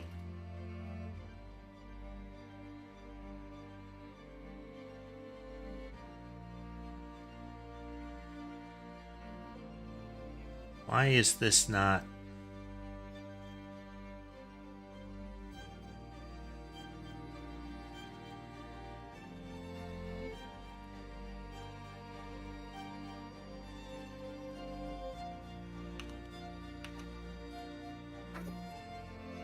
poke this a little longer, then we'll consider a different way to approach it. Here, I'll show you the enemy in a moment.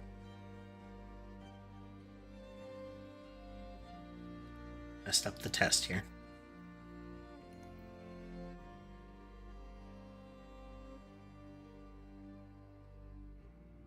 One, move it here like that.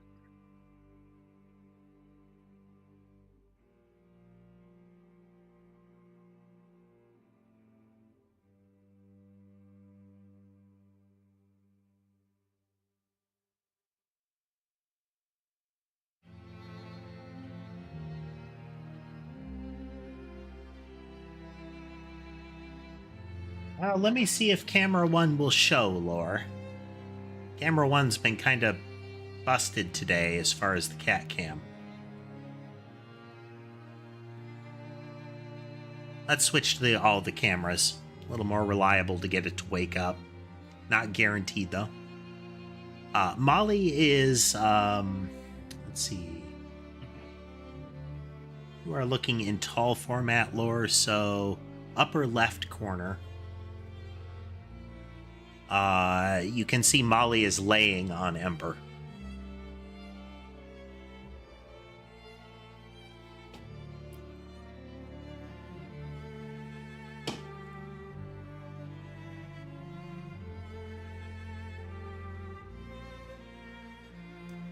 I'll have to check and see if there's something that might be broken in the swap cat cam as far as getting camera 1 to appear.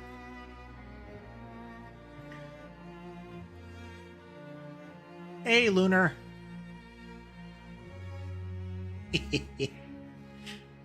Don't even have the basic lore wired into the game yet, Lunar, or Lunar, not yet.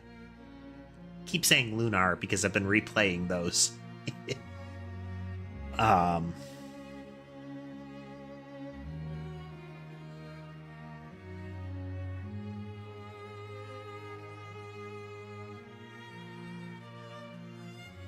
Opposed motion is always going to be the last one plus the... Yeah. This is never going to be enough to really impact it, I think.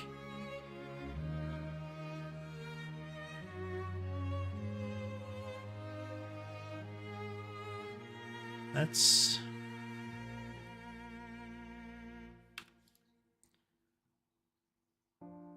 Huh? Okay.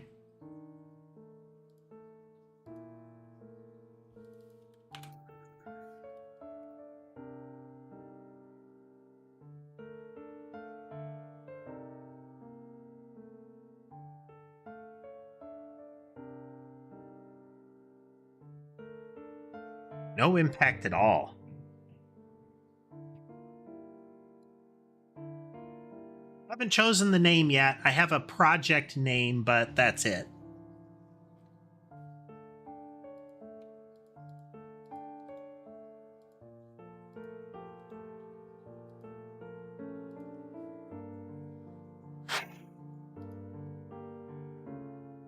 So for those joining, we are trying to make it so that I don't have to have intrinsic speed values in these.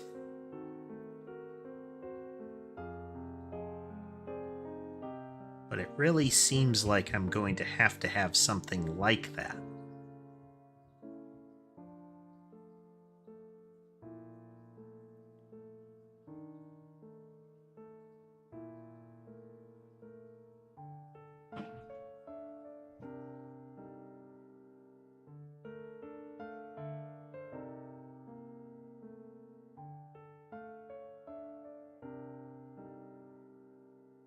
So we could still have this logic, but it's going to be dependent on...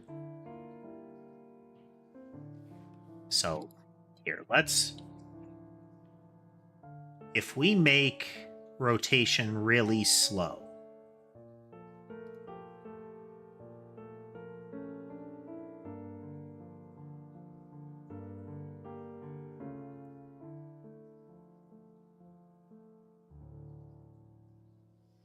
gonna say kaua, but welcome nonetheless. Let's see.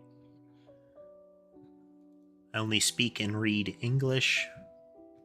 It's a small enough stream that I'm willing to translate once.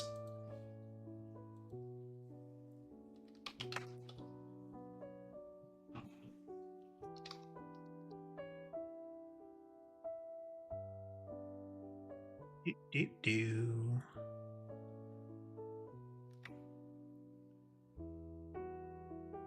Well, it doesn't seem to have any idea what that is. Neat.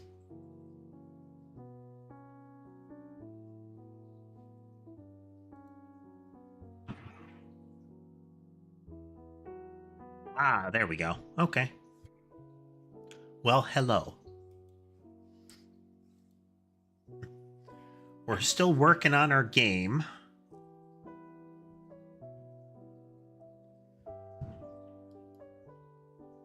So we load in speed.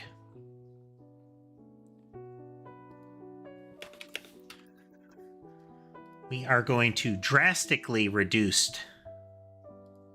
the speed.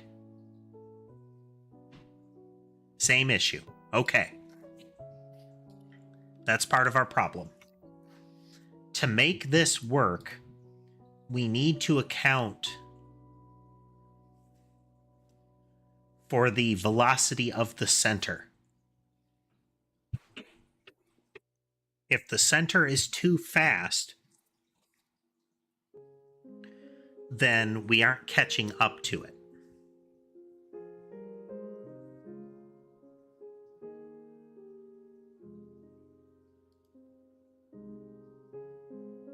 And if we don't catch up to it, we get sort of a bouncing motion, which isn't what we want. I'd prefer that it was kind of an ellipse.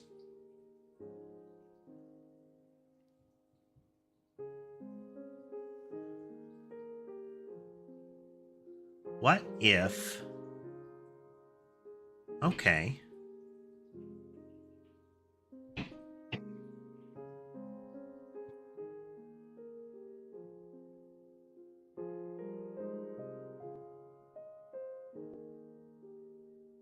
We're going to say...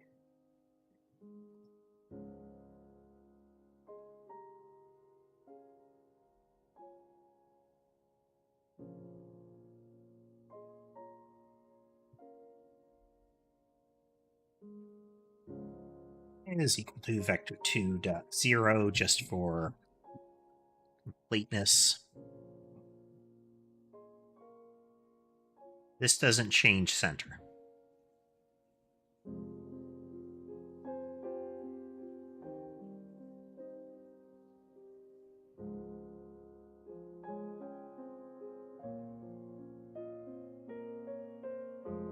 No, this should be a float.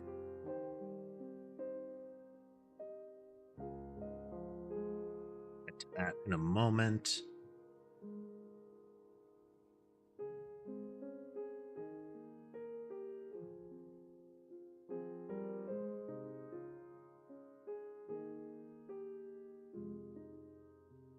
How long have I been how long have I been streaming this session, Boom, or how long have I been streaming in general?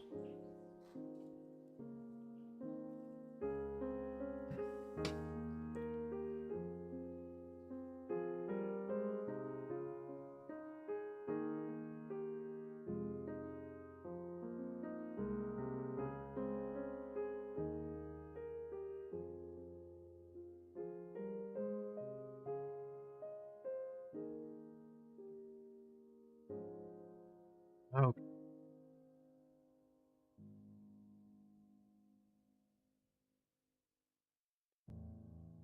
equal to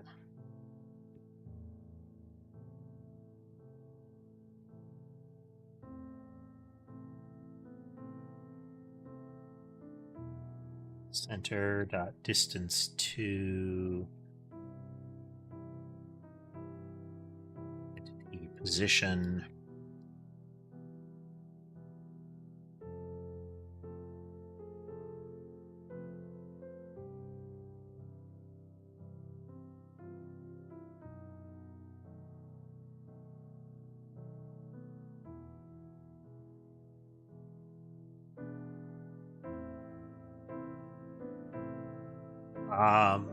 In general, Boom, several years.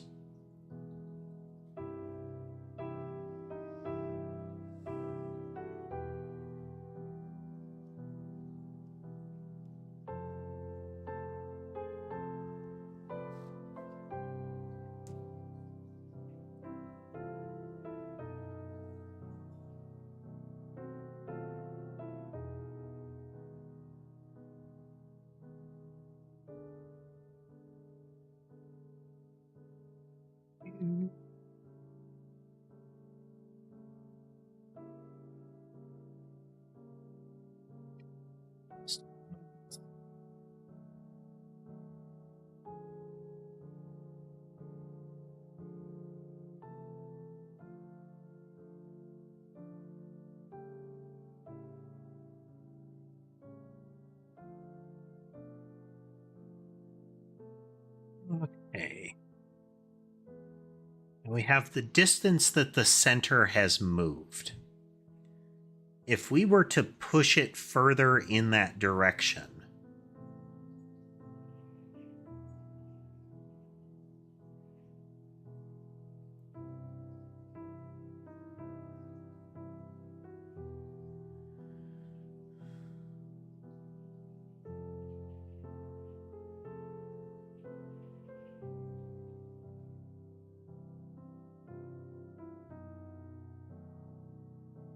not.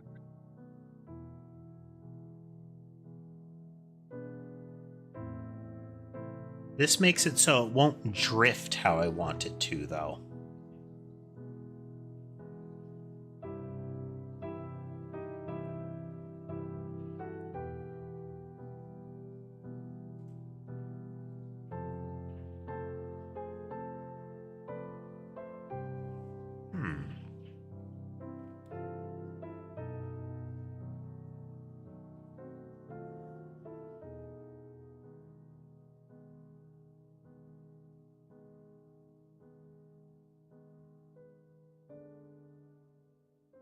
This is our direction to the center.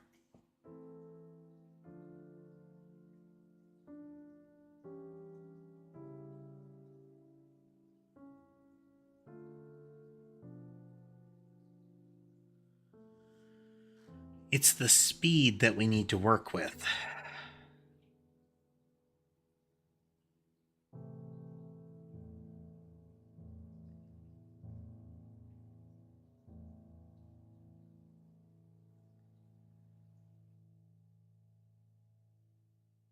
if we know our angular, like how fast we want to move around the circle, that's different.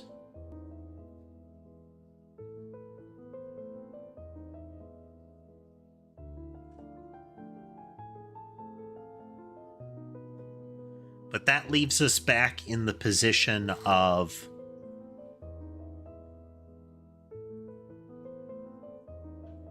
oh. Okay.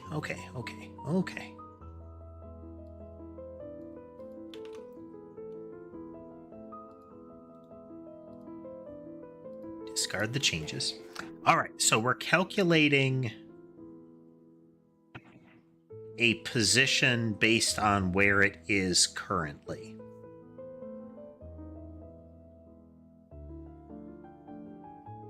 If instead of... So we get this orthogonal movement. Instead of determining a vector to push it, how about we determine a point to move it to?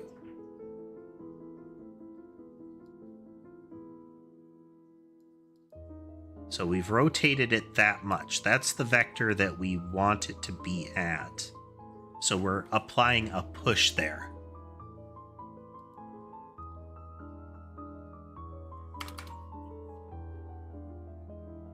Okay, so if instead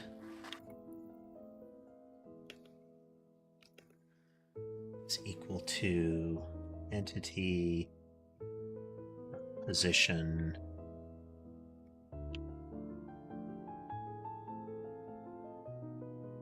correction to entity dot position plus to move.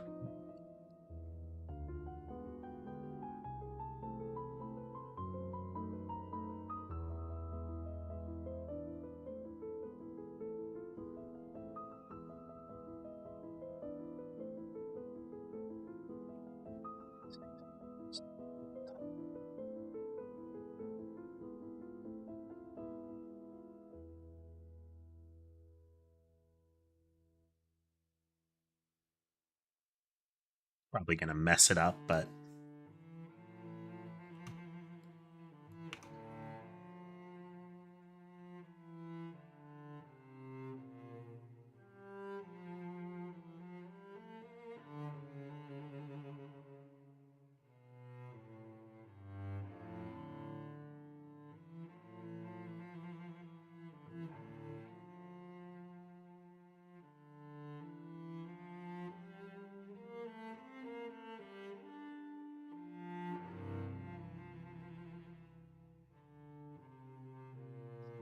ideal.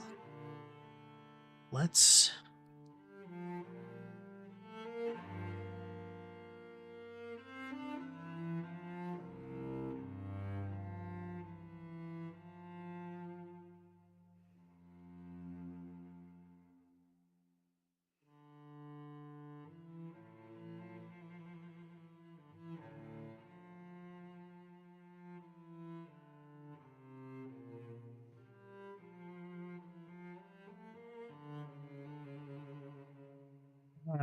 not sure.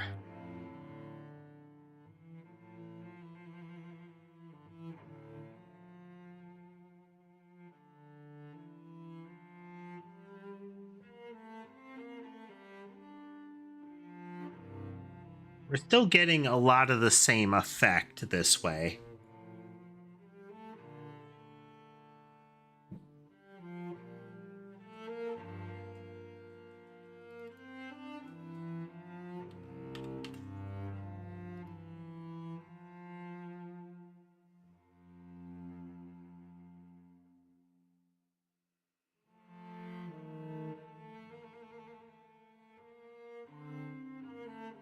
Okay. The existing algorithm gets thrown off because of the distance to the target. It's...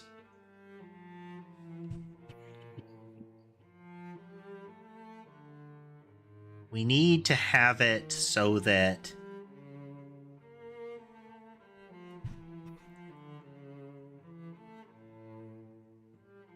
I'd like it to move elliptically, but the problem is that we also don't want it to be state-based.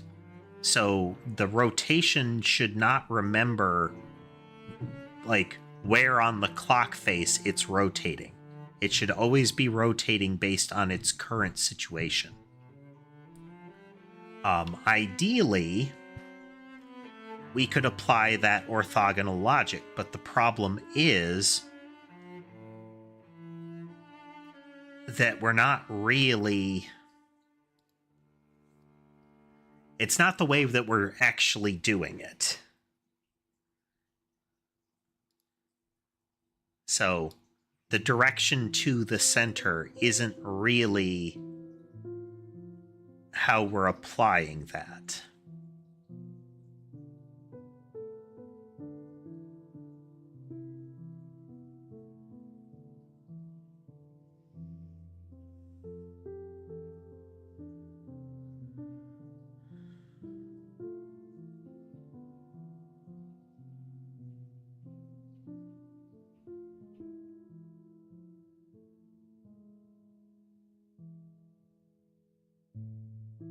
It's how do we get it so that the angular momentum is not skewed based on the distance.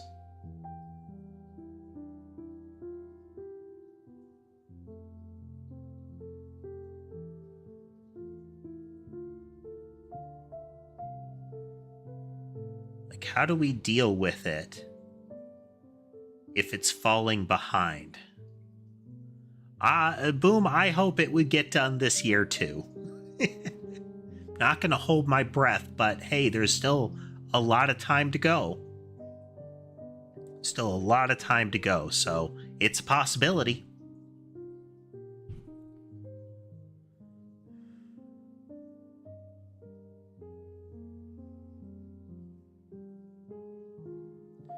So we have the concept of a center.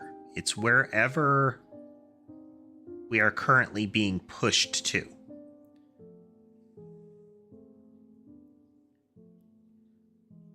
Whatever that center is up until this point.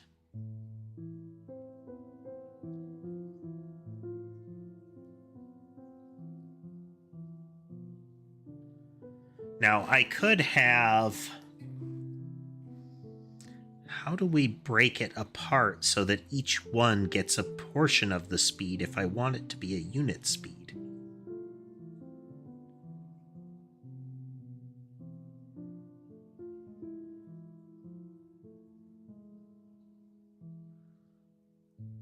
Actually...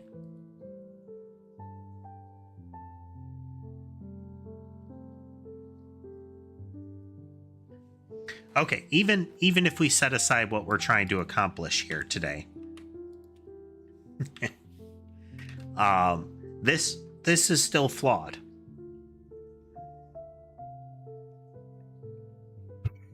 Because if the projectile moves too quickly, we don't get a loop. We end up with a bounce. It snaps around too quick.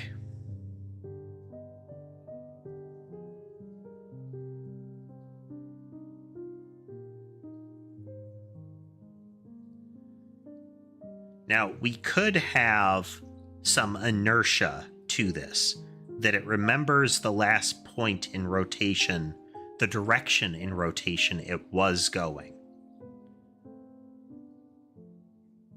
That could still be viable, because then it still has to, like, turn.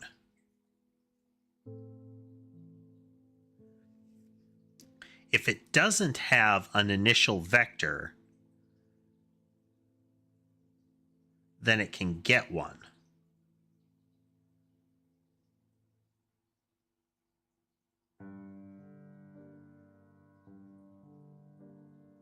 Yeah, let's try that.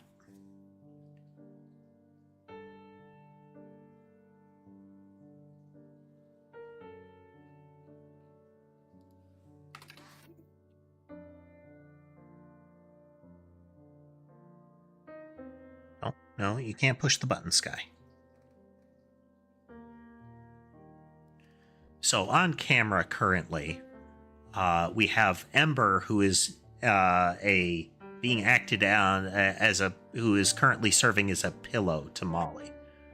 This is actually kind of impressive. It might just be that Ember is really snoozing and hasn't noticed.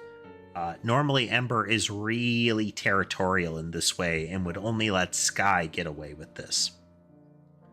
As far as Molly is concerned, Ember is usually extra territorial. But Molly is currently napping on Ember. That's kind of impressive.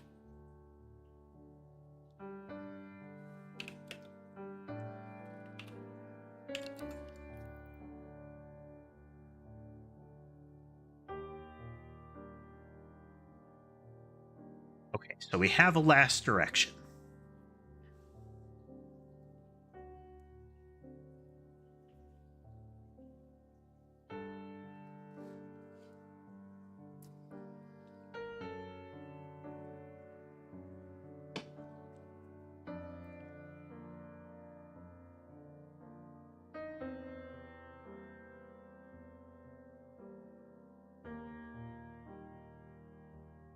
So if we don't have a last direction, we get it. And we get that by setting these values here. So to move is... Okay.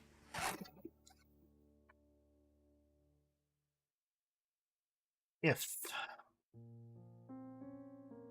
Last direction... No, quit that.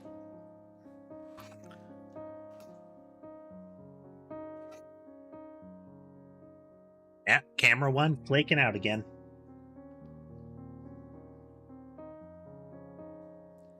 Someday... I'm switching off camera one because it was frozen in time. Ember had just gotten up. I was mentioning that it was kind of impressive that Ember was letting Molly lay on her like that. Ember got up to get some food and water, and Molly is unperturbed and is still laying right about where Ember left her.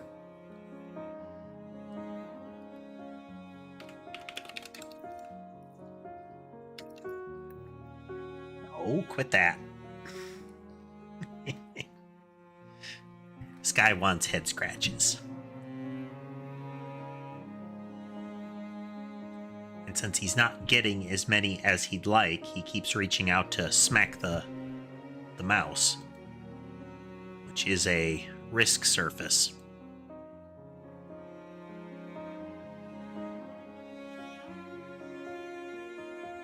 Oh, dear, dear, dear.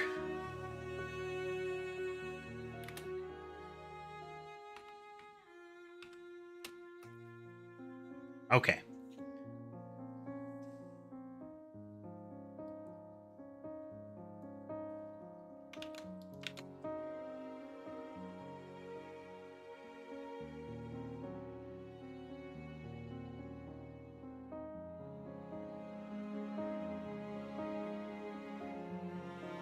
Okay.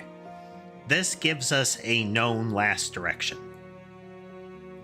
If it's 0, we're going to get one. If it's not 0, we have one. Hooray.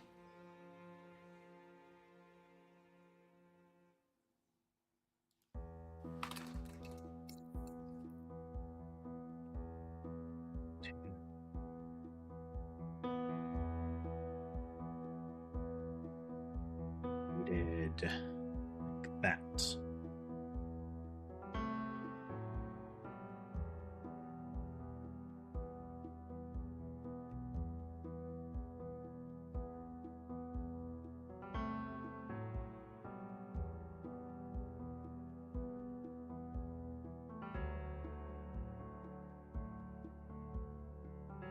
All right, what do we got? What do we got?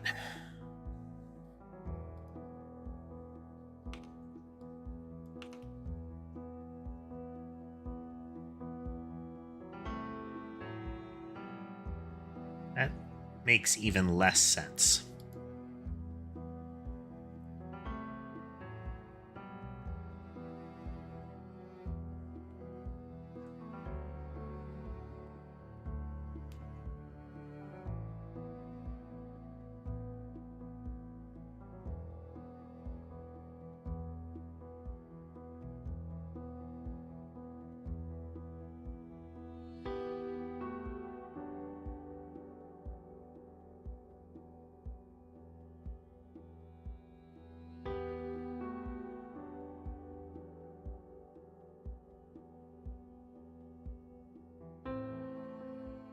Still getting that 180 degrees bounce.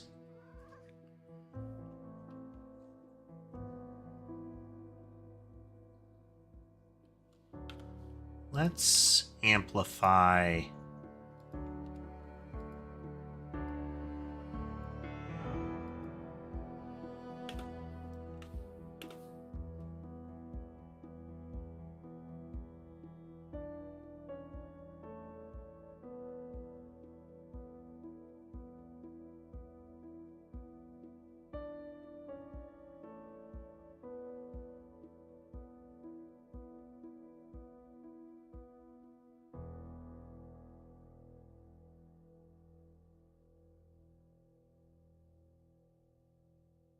Really need to do is just store off delta in a float earlier. That's kind of the idea, Millie. We've been through a variety of different music on the channel, but the nice strings and whatnot is kind of where we've been settling for now. But in the event, welcome.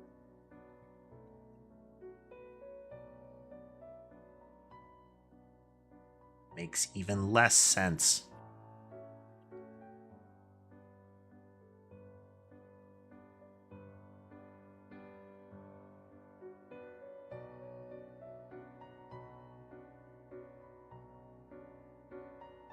Normalized.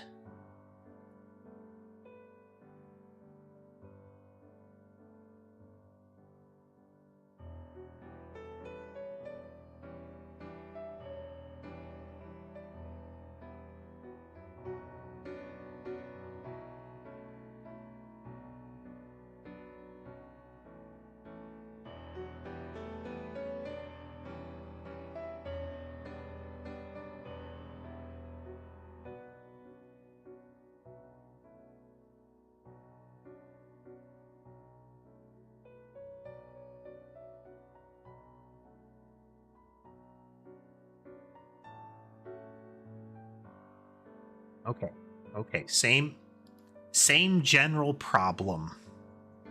It's if the rotation gets stretched enough, it ends up looking like a bounce.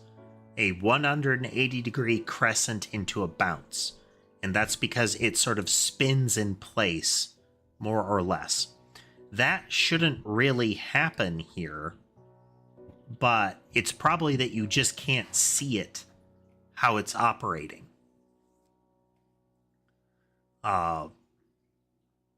As far as the additional vector, if we push it that much harder, then we get a more visible rotation. But if we're going to do that, we need to figure out how to get that angular momentum proper, such that we still get the right speed.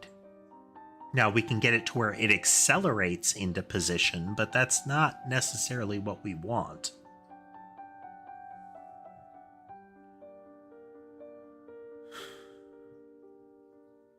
So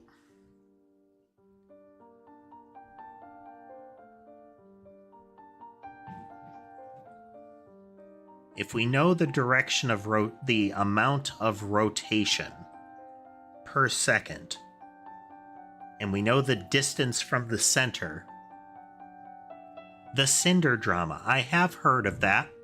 It's not something that I'm really going to try to speak on since, I mean, one, not really on topic, but two, I don't know enough to actually speak on it aside from I've heard of it and it's a mess.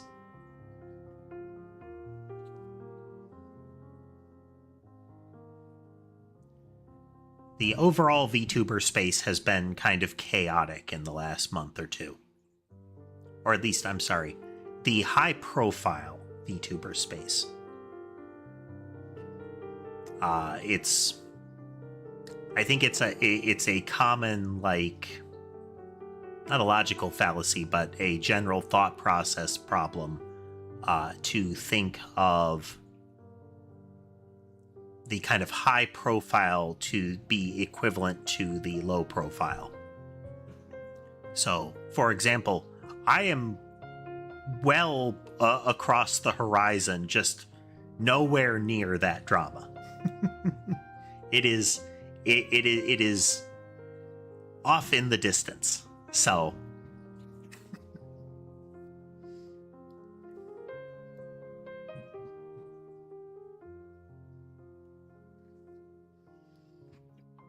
I mean, if people didn't like drama, then our entire news industry would not be what it is, or even what it had been.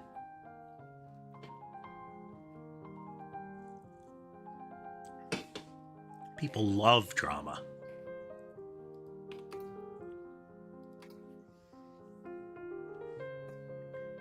Okay. So the current pattern that we're looking at here, and we can use the same pattern as well. This orthogonal thing we could still use. But we need to figure out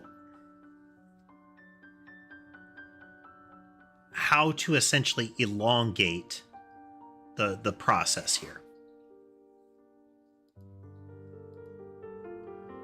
Put another way, I need to get it to where it doesn't have this flaw before we can look at changing it further.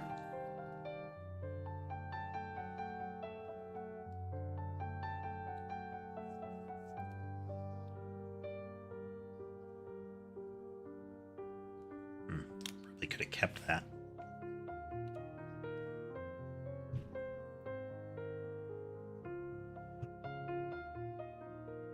So this is how we last rotated.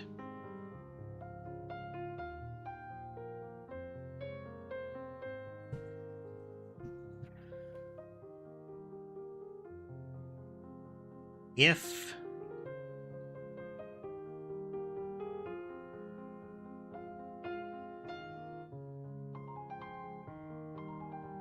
and this will be the current orthogonal if we look at it this way. This is the last one, this is the current one.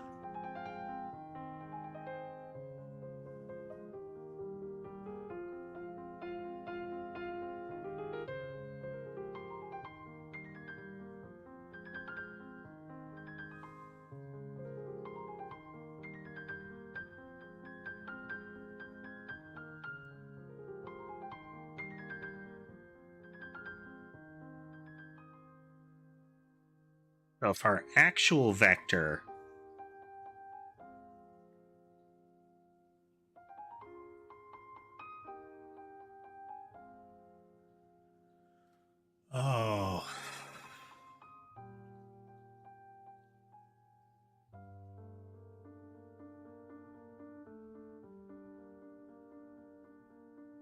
how would that still make it work?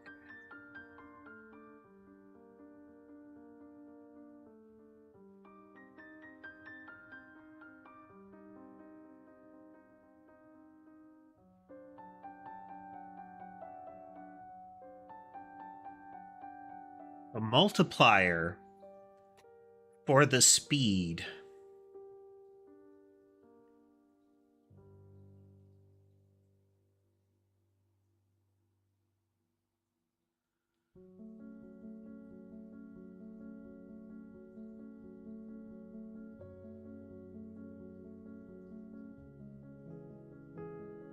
okay. No. Okay. So this gives us the rotation as if we were orbiting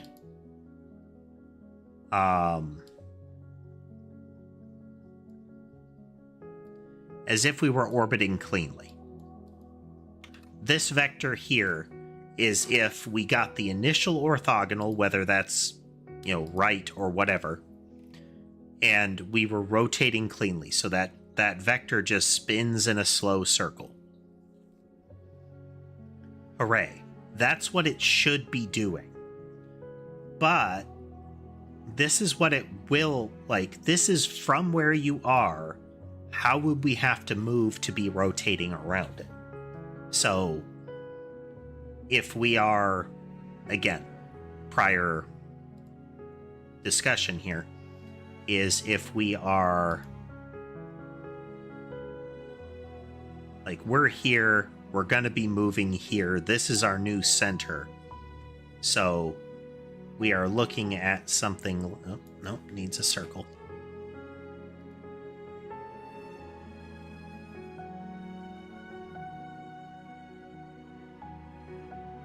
Assume this is a circle and not, you know, sort of a circle.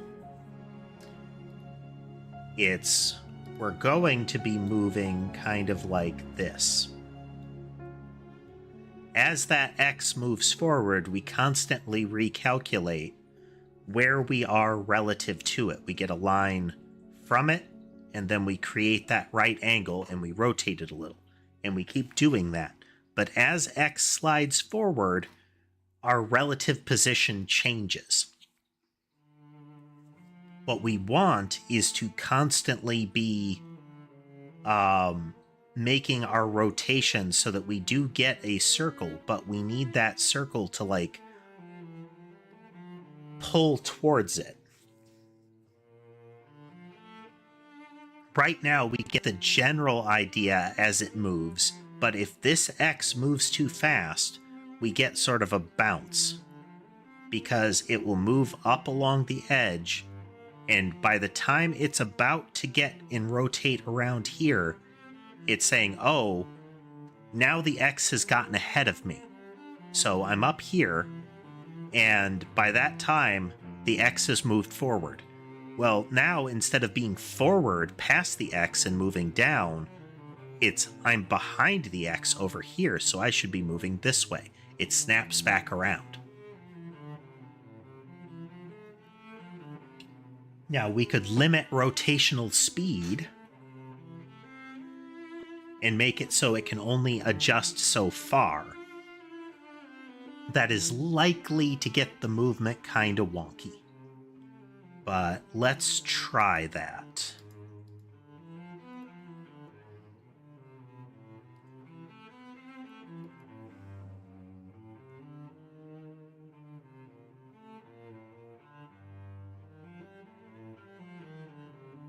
Okay, so we don't need to rotate the last direction. This is us getting our...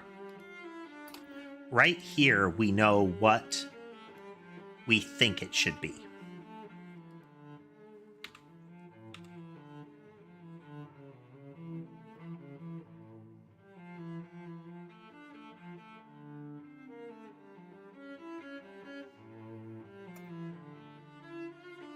If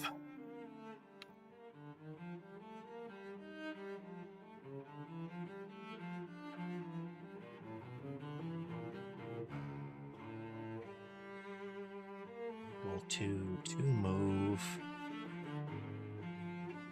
is greater than radian increment.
That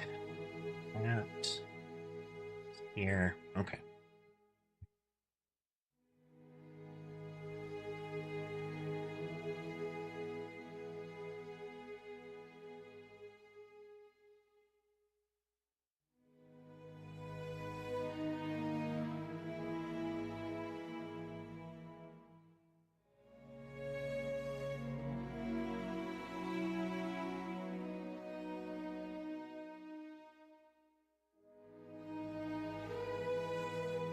Okay.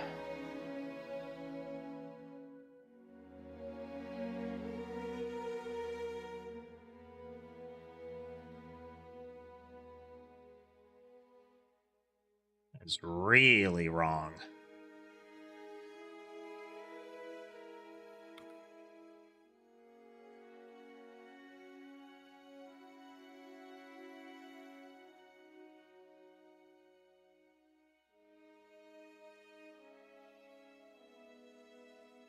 Okay, a limit on how hard it can rotate will just skew things.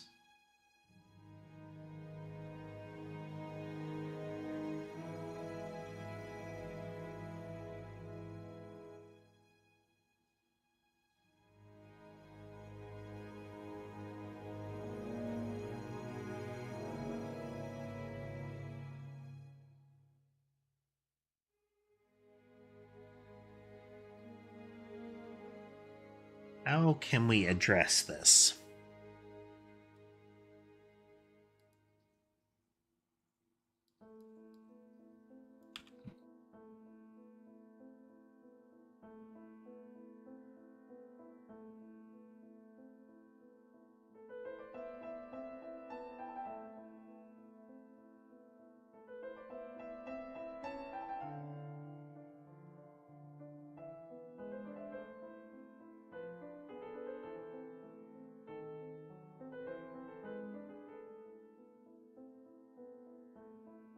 I will remember to store delta locally soon enough.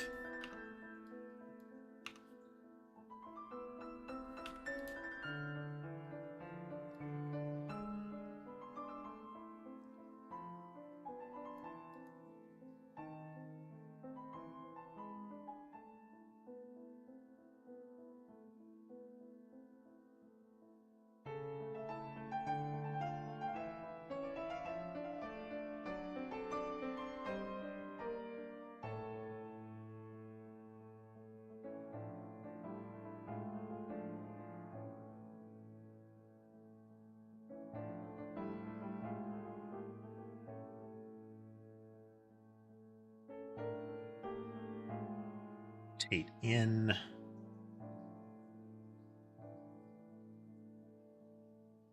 I mean, it's technically better. We still need to address it, though. Further address it, though. Part of it is that we don't have all of the variables in it that need to be in it.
I think I'm just going to have to think on this one a little bit further. I'm kind of stuck. We might change directions, for the next coding stream. But the current goal of trying to get it so that the speed is handled outside of the direction changes is not there yet. We'll see how it unfolds going forward. But in the meantime, hope everybody had a good time today. If you like what you saw and would like to see more, remember to like, follow, subscribe, that kind of thing. In my profile and similar, you can find a link to my Linktree where you can find things like my Patreon, Coffee, and Throne accounts if you'd like to consider supporting the channel and or my cats. With that said, I hope the rest of your day is good, and I'll see you next time.